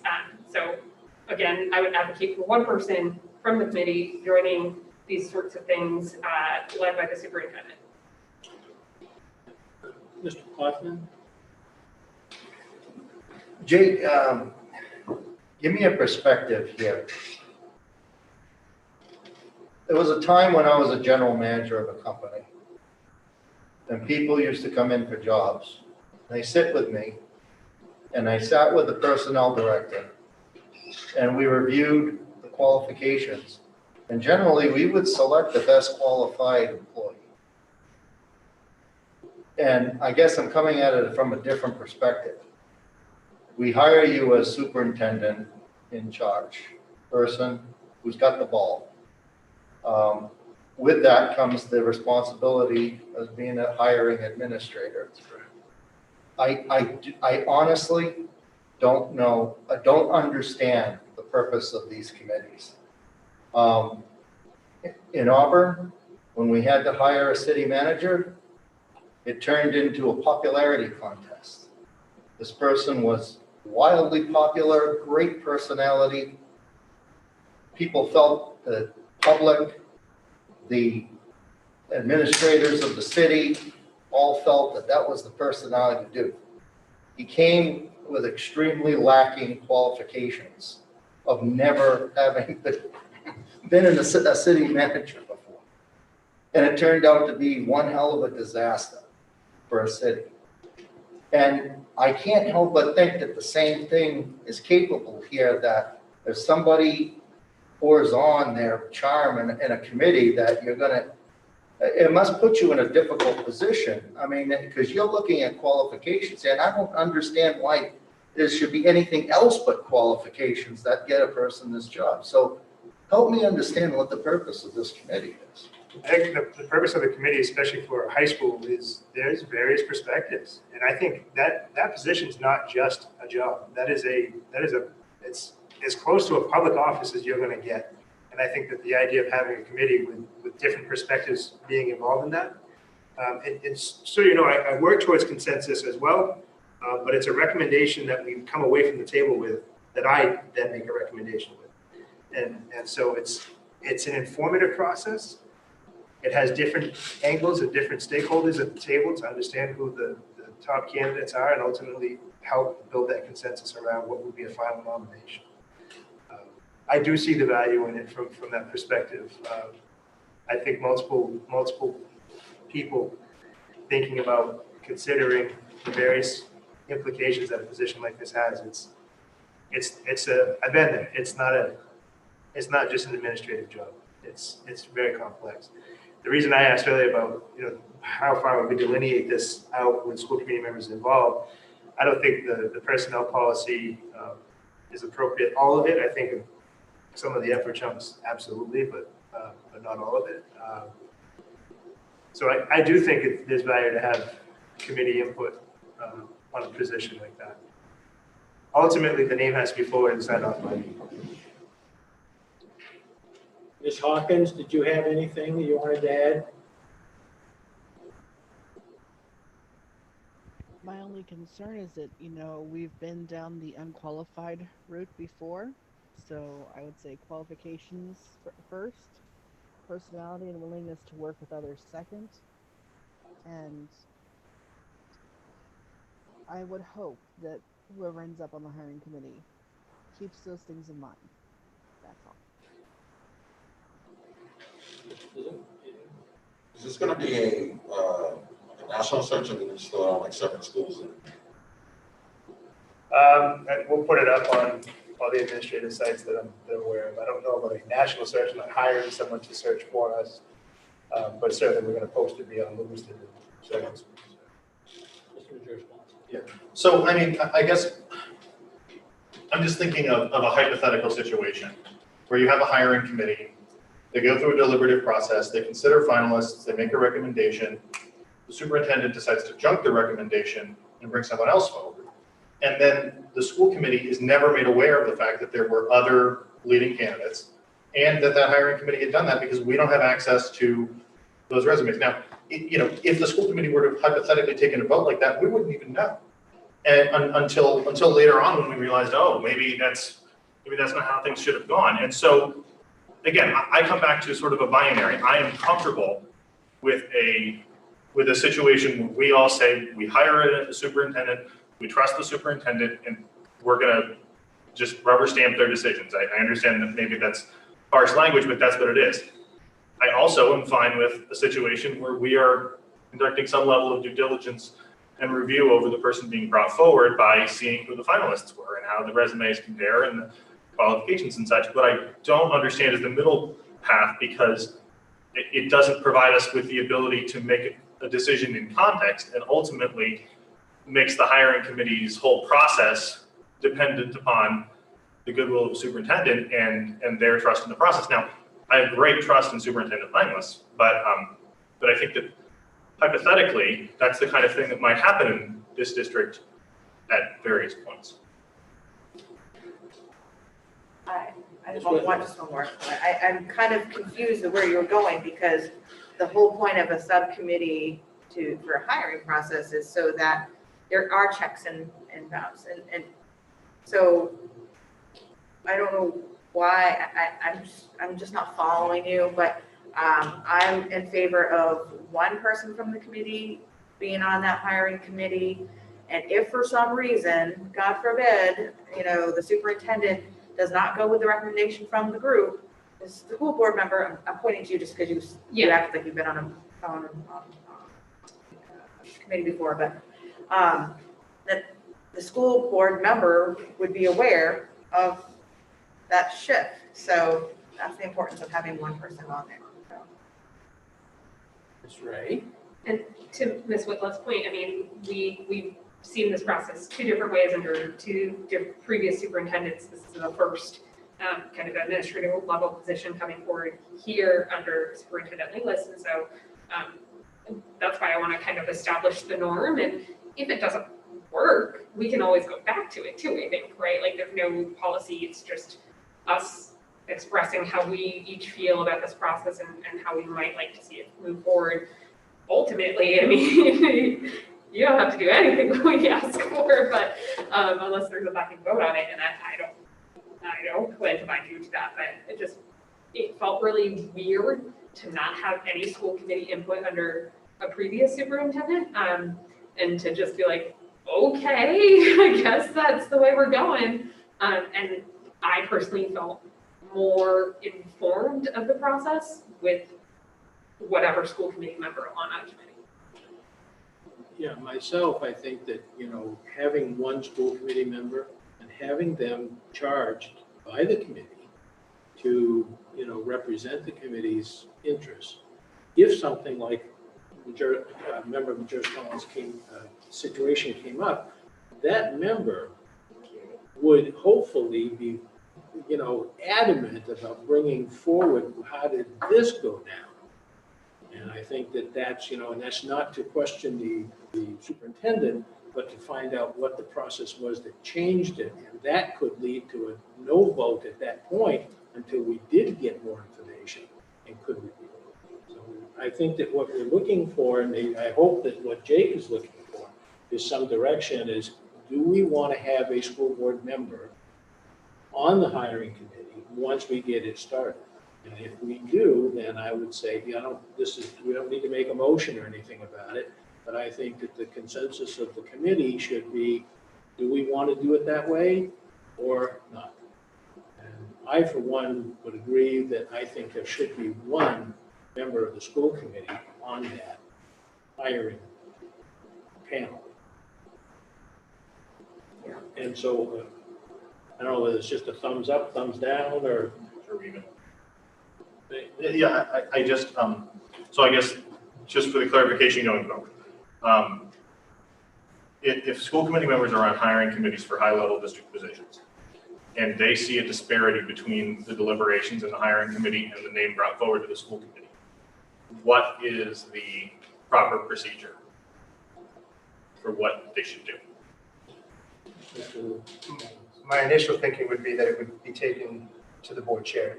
Okay, If it's the board chair themselves, I think the second step to that would be to call an executive session okay, for a personnel matter, to share with the board that there's a concern about the hiring process, okay. and then call me into that Before the meeting. vote.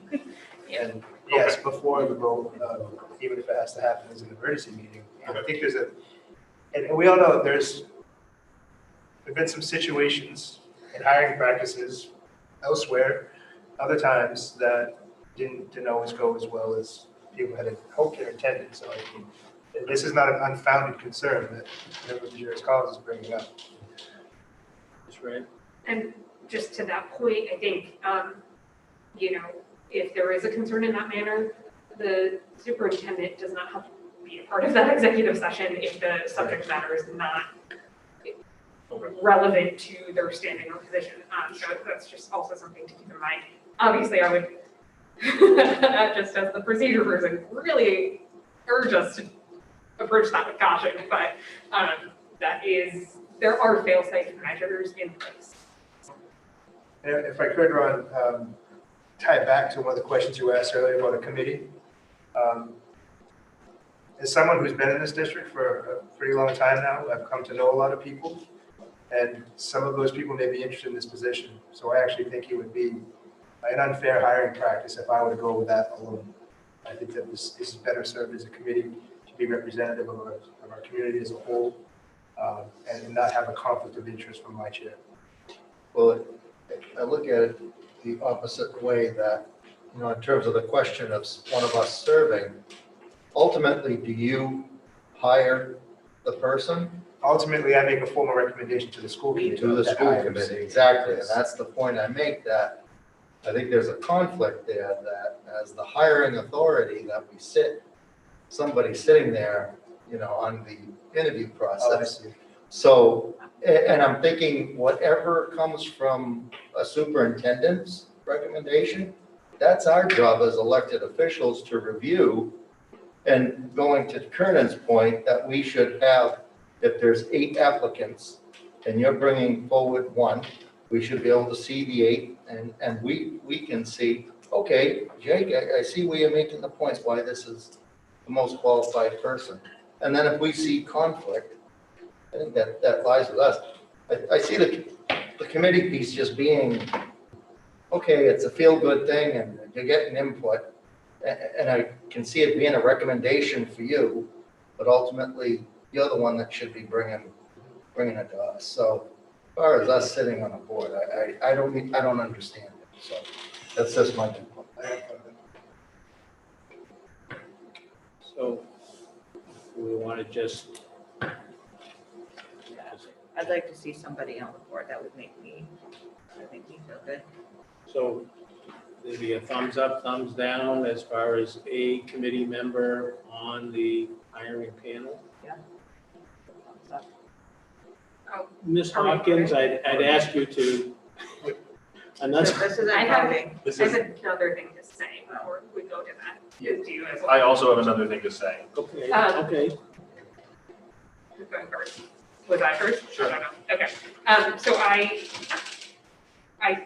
don't really want to put a thumbs up or a thumbs down because that feels like a vote to me. And if someone wants to make a motion, I would welcome that and I would vote on that, but I don't engage in the thumbs up, thumbs down kind of thing. I think the superintendent has heard the opinions of many folks. If someone hasn't chimed in, they should chime in if they have a strong opinion. And again, we trust him to deliver his duties.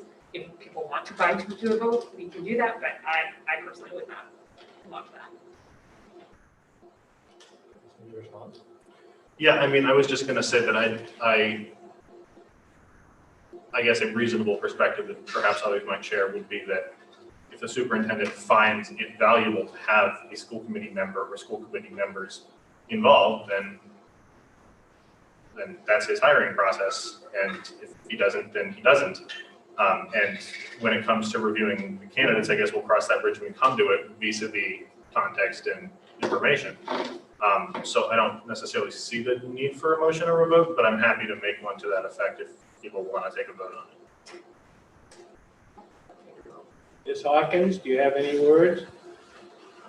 I appreciate the conversation around it. It clarifies a few of the questions I had when I saw this on the agenda. But ultimately, I'm going to trust the hiring committee, and if we have a person on there, trust them to have the backbone that when they see something that, you know, hits them sideways, to say, hey, wait a second, what is this? I would like to be able to track back decisions as they're made. So if the committee was informed we had 10 possible applicants and you come to us with one, it might be nice to be able to go and ask the hiring committee, okay, can I get some clarification how we got to this one? But that's what having a member on that committee could do for us. So that's just my thought process. Thank you. You said there's gonna be teachers on it? Yes. I would just ask that, come on, a political way, that it's not necessarily the building administration's favorite teachers are on, but if you get what I'm saying, I would try to find a representative staff. yes.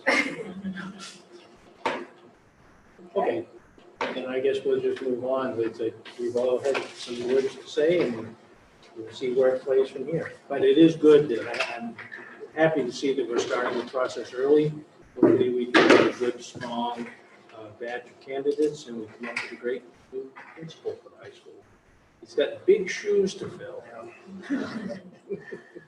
Yes. The next item is item 8, I believe it's 8, Yes. to discuss the format and process of the superintendent's evaluation and the school committee's self-evaluation. So in looking through policy, it came up around when we should do my evaluation. And it sounds like it's gone back and forth over the last few years. Sometimes it's done in the fall, which I think makes sense for an ongoing superintendent. Sometimes they're in the spring, which makes sense for also reflective feedback. And what I shared back to all of you was that I would be fine with either or both, because again, from a place of growth, that feedback is good.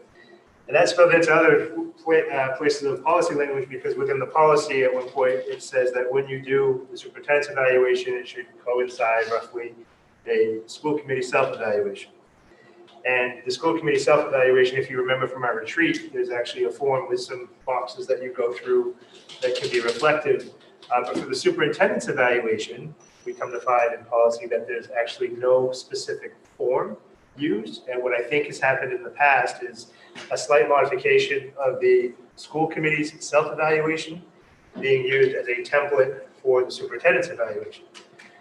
I'll add to that it sounds like last year there was a discussion around a separate process for evaluating the superintendent, different from that form, maybe because one didn't exist.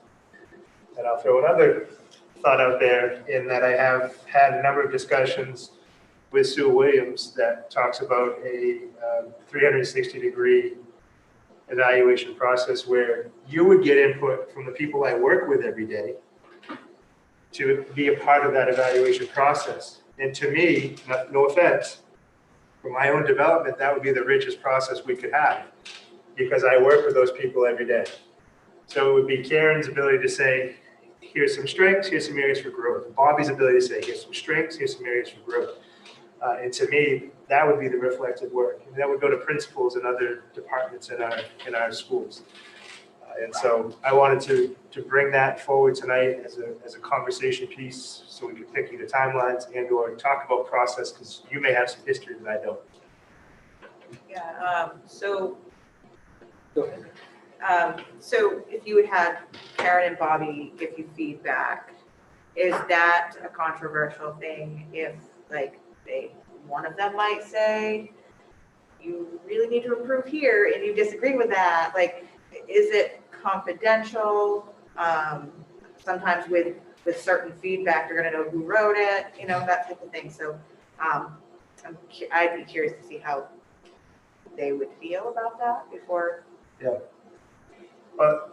Karen, do you want to share a little bit about this 360? Yeah, so in the past, what we've done, we've had, it's a survey that goes out to it wouldn't just be Bobby and I, but it would be principals and in the past, I think we've sent it out to, like a sample group of teachers and a sample group of, other, district staff, to fill out as well. And so there's an opportunity to rate, the superintendent as well as put comment, or you can choose not to put comments. You can choose not to fill it out if you choose not to fill it out. Having been in a building when that was done, it was helpful. Sometimes you knew exactly who had filled it out, and other times you didn't. So that's how we've done it in the past. Bobby? I have quite a bit of experience with this type of evaluation. We did it in my former district. So we did it for all of us, including the superintendent.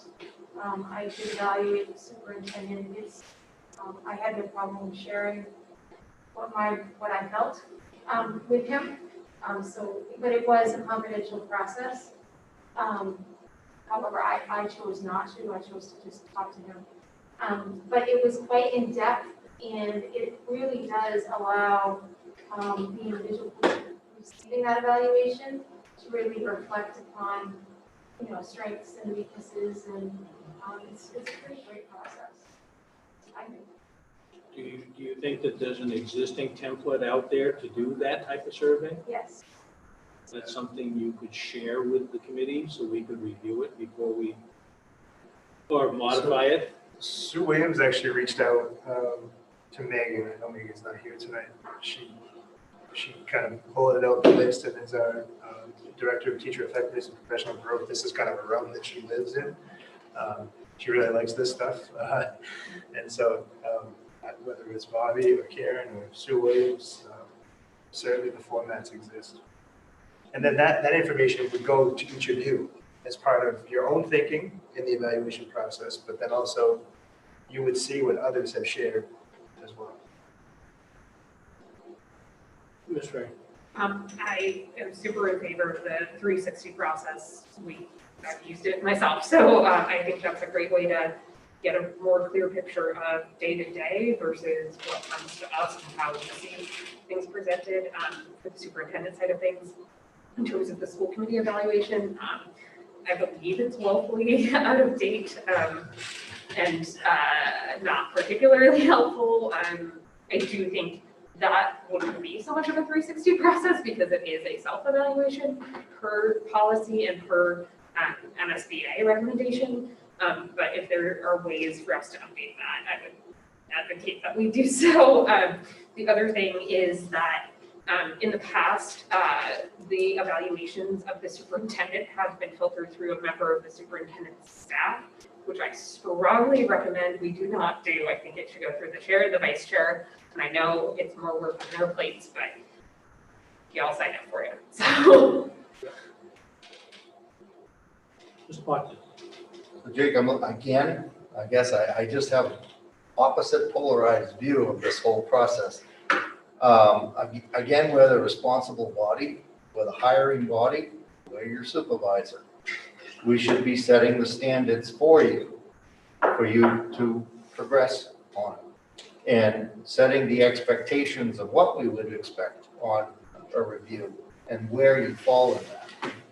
That being said, I'd want just the opposite from you, that I would want a review from you regarding the interrelation with the committee in terms of, are we successful in giving you the tools you needed, be it financial, be it policy, be it programming, whatever, to get you to where that is, to be able to get some, I don't know, in my experience, they're very dry, that it's numbers, it's, do you meet, do you not meet? I like some beef to it, some, if we had followed down this program road, I may have been able to do this, that, and give reasoning and stuff. So I don't know if there's a way to develop a format for some back and forth feedback. So, because I think it's important for an elected body to understand where they're at in regards to what they're doing for their administration to succeed. You know, a lot of times the public points the fingers at administrators, and you know, and it's like, well, you stopped short because you should have pointed this way to the elected body that handcuffed these people or didn't give them what they needed, or were on a different page altogether. So you know, and in terms of, you know, we really haven't talked about it. I guess in the retreat, we were going to get there to talk about our goals, working together, and where we're going to go and how we're going to get there. So a lot of that, I think, should be part of that too.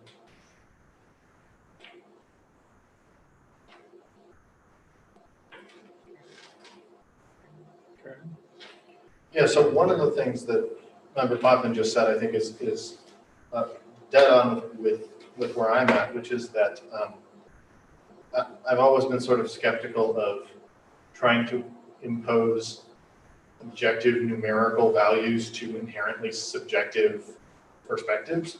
And so rather than you know, rating somebody 1 to 4 on a variety of characteristics, I'd much prefer to read a memo about their direct reports experience with them. And, you know, I mean, I understand that may be asking for more than people are really in a position to provide. But I don't know that the sort of, you know, using the same evaluation system that you use for an Uber driver is necessarily the best way of going about it. So, and I also wonder if I mean, I'm very sensitive to the district opening itself up to questions of retaliation and questions of, well, you know, relationships sour, and then all of a sudden there's a giant headache. And I'm wondering if part of this isn't if it wouldn't be possible for part of the sort of collective perspective of direct reports of a superintendent to come directly to us, bypassing the superintendent in particular.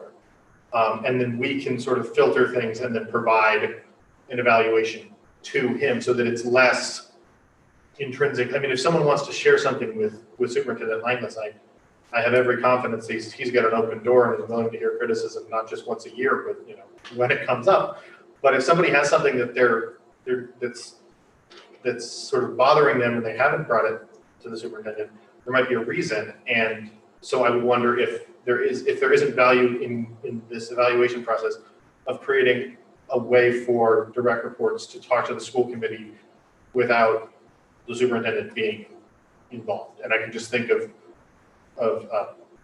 various examples of where that might have been helpful. That's right. So if helpful for context, past years, way back when, one year, I think we forgot to do the superintendent's evaluation. Great job. Second year, I think we did it based on some evaluative tool, and we talked about it in a meeting subsequent. We used a different tool in the next iteration, and again, had a meeting to discuss those results, but it was only an evaluation by members of the school committee of the superintendent, filtered through the chair and vice chair. I think the conversation has to happen after the Likert scale and the narratives are filled in and filtered through the chair and vice chair. So I don't think it just ends with a paper evaluation. I'm not sure if that's what anyone was suggesting, but just in case that was kind of inferred, I think the process from employees through the chair and vice chair bypasses the superintendent itself and themselves, and then the conversation can be open. I think it's wise outside of this process to make ourselves available and open for any sort of that type of feedback. But I think there is an opportunity for dialogue. It's just there's been no consistency in the past, which is unfortunate and makes it difficult to measure growth. Thanks, Bobby. Has there been any issues or last district using this without retaliation. No issue. Ms. Hawkins, would you like to weigh in? I agree very much with the 360 approach. I think that's really smart. I agree very strongly with what Alicia said about just the 360 approach, bypassing the superintendent for certain things, but for others, they're very much keeping him involved. I also like what Mr. Potvin said about, wanting some beef with those numbers. Numbers serve their purpose, but sometimes we need a little more. So I think some sort of hybrid 360 something or other. I don't know.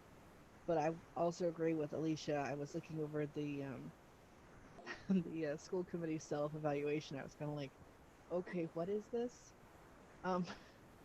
Definitely needs to be revamped. And I look forward to going through it because I know I'm going to mark myself really badly, but that's just my own opinion of myself.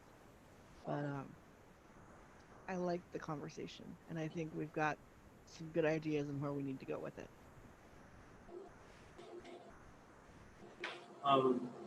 Just throw it out to are there resources like through MEA for us to update some of these, particularly like this evaluation? Is that something that would be available from MEA or somebody?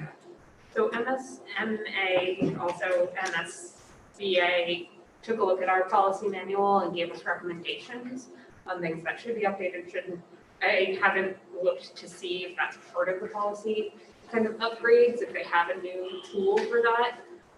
But the policy committee could definitely look at that and see if an update is needed before we undertake that. Yeah, I know that there's a lot of things on the policy committee's table, but I would almost think that might be one that might be, if we could find something that I read through that. And I don't know. It's old and I guess it's out of date and I'm not sure that it's very relevant at all. It almost seemed like a waste of time to try to wade my way through that. So if there is something that someone already has that others are using, that might be beneficial too for us to look at. We might be able to compare it to other districts of similar size or. Yeah, I could definitely bring something forward right after Thanksgiving if that's helpful and filter it through the policy committee. I would think so. Okay, for BAAR, not looking at Okay. the superintendents. Thank you, Alicia, for doing Sure that. thing. Anything else on this?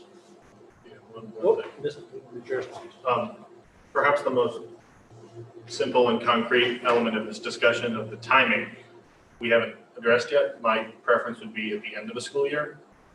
I think it just makes more sense, but I guess I just encourage folks to share opinions on that, and maybe we can at least come up with when we're going to do this. Just right. Is it written into the superintendent's contract or into policy as a certain time, other than at the same time as the self-evaluation? No, Okay, then, not in either place at this time, to my knowledge. then I would recommend, since we are undertaking, or I would prefer, since we may undertake a new system and need to involve staff expertise in that we do defer until the end of the year, but also want to raise the flag that budget will be happening at the same time and who knows where COVID will be. So understanding Superintendent Linguist's desire to understand and to have some guidance before that, I do wonder if we could just set aside time for a conversation at the retreat in January, and then conduct the formal evaluation in June. And I might say May or June, just because I think once your contract is up, Superintendent Linguist, you would want some prior notice, is my guess. From us, from you from us, that sort of thing, so. One thing that, and it may or may not correlate in the current situation, I did see from, we get different guidance from different benchmarks in the year when certain things should be done. But one of those things that should be done is by the end of December to do the superintendent's contract in general, so whenever it's going to be renewed. That might be what lent itself to being done in the fall in the past, because that's when we would renew the contract. So again, I don't have a strong preference either way. But just know that I guess if we're years out after this contract is hopefully still going well, the timeframe to renew would be that December window. Because if it wasn't the intent to renew, I would at least know. Yeah. And that would give us an opportunity to Hire. create a search as well in Okay. a timely fashion, so I would agree. I've now been swayed off my own opinion, so. We're not currently in that situation, but we could still do something in January that's less formal. Try to solidify this to do something this spring so we can at least try the model. I'll be honest with you, if the 360 data points want to be seen by the school committee, I would share them. But I do intend to do them just so that I can have that feedback, even if it's anonymous, so I can at least be continuously improving myself. And some themes can come out of that you may not realize about yourself that it can be really reflective. So, Well, I I'll just hand up this one. I think that in the past, if a 360 evaluation had been done, we maybe could have been on top of things a little bit more. So, and that we know the results from staff and stuff. So I think that's important for the school board to know. right, and maybe that comes to me, and then I generate my thinking around that, and that becomes the conversation piece that Ron's talking about with, I've got this feedback, this is what I am seeing as my own strength, this is what I'm hearing from others as places to grow, and here's how I think this is going. And it could just be part of the process.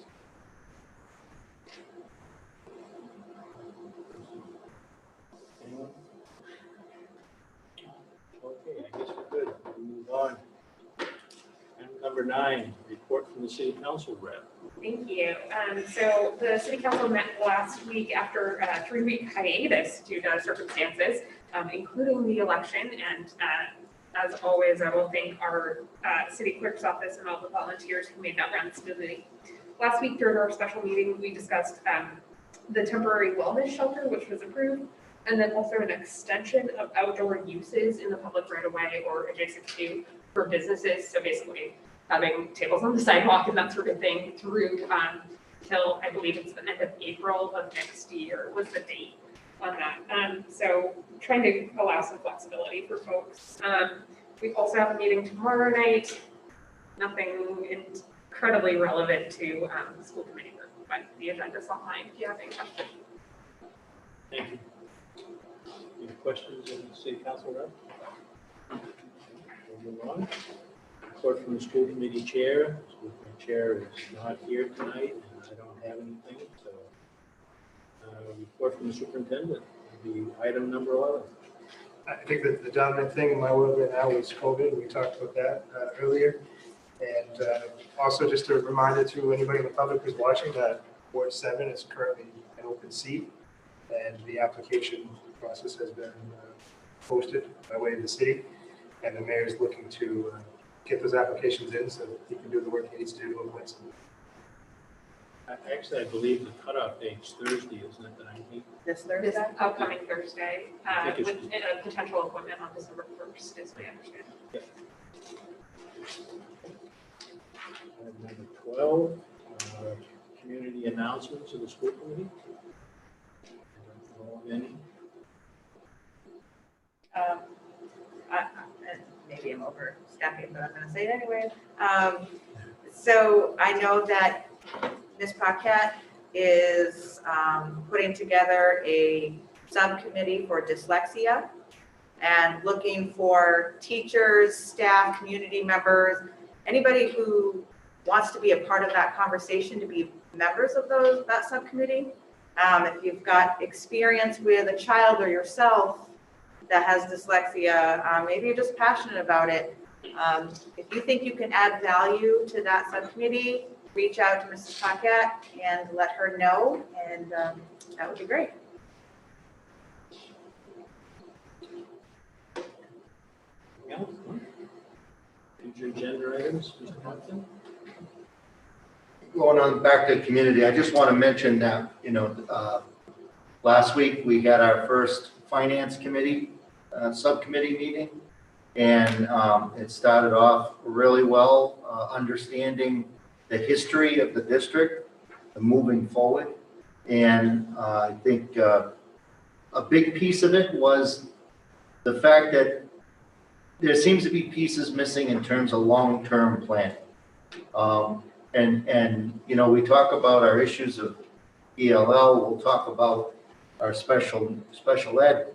And ultimately, it never seems to be there was anything connected to go from one year to the other to build upon itself to improve these situations. So we're putting a major emphasis on putting together a long-term plan on each one of these issues, these items moving forward. And I'm thinking, Jay, maybe during the retreat that we have, that for all the committee members to kind of brainstorm with yourself in terms of what do you see as the primary issues that need addressing budgetary wise that we could hammer out and really get into some detail on the subcommittee moving forward. So, and I'm talking about issues that are going to go from year to year to year, that we develop a progressive plan, be it CIP, be it ELL, be it special ed, and so forth. So I was very happy about how it started. I'm looking forward to continued discussions and input from the committee on this in the future.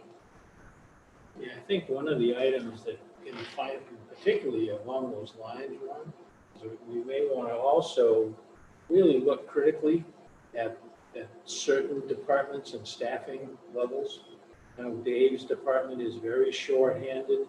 I think that the same could be said of facilities. I think this, so maybe, as we start to go through that budget process, potentially adding some critical positions that's going to allow that to happen more easily and more regularly is probably one of the things that would have to be part of that whole discussion. I know it's adding staff is always controversial, but if we're going to have all this infrastructure and we're going to have all this stuff, we have to take care of it. We've got millions of square feet of buildings that we really, if we don't concentrate on what we've got and sustain it, so we're not doing our job. It's much easier to sustain it than it is to replace it.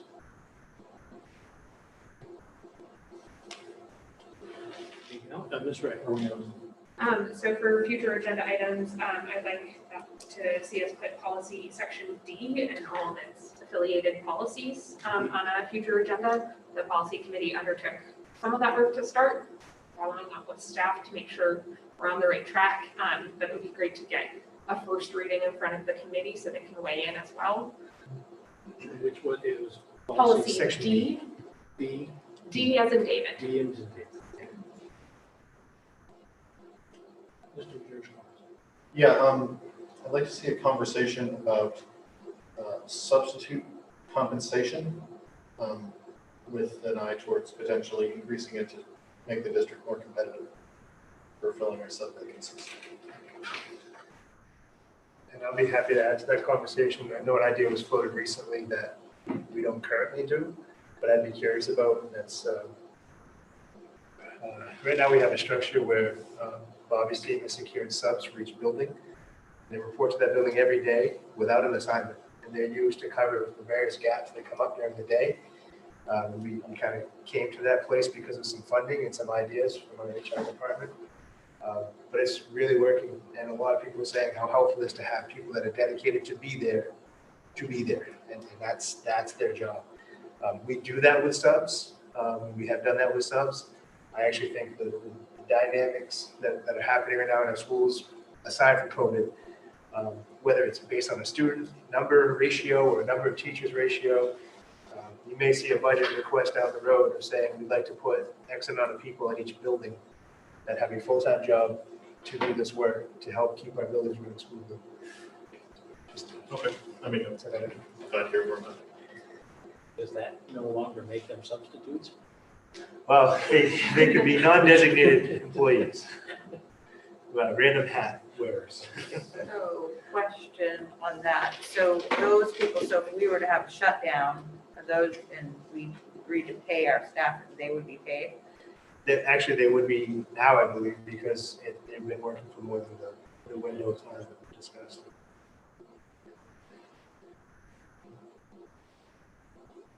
Anything else? Motion to adjourn. So moved. Second. So moved by Ms. Ray, seconded by Ms. Whitlow. All in favor? One? Yes. Two, yes. Yes. I'm sorry, two, Yes. three, Yes. one, yes. Four? Yes. Yes. Ms. Hawkins? Yes. Watson? Yes. Ms. Ray? Yes. We're adjourned. Thank you, Dave.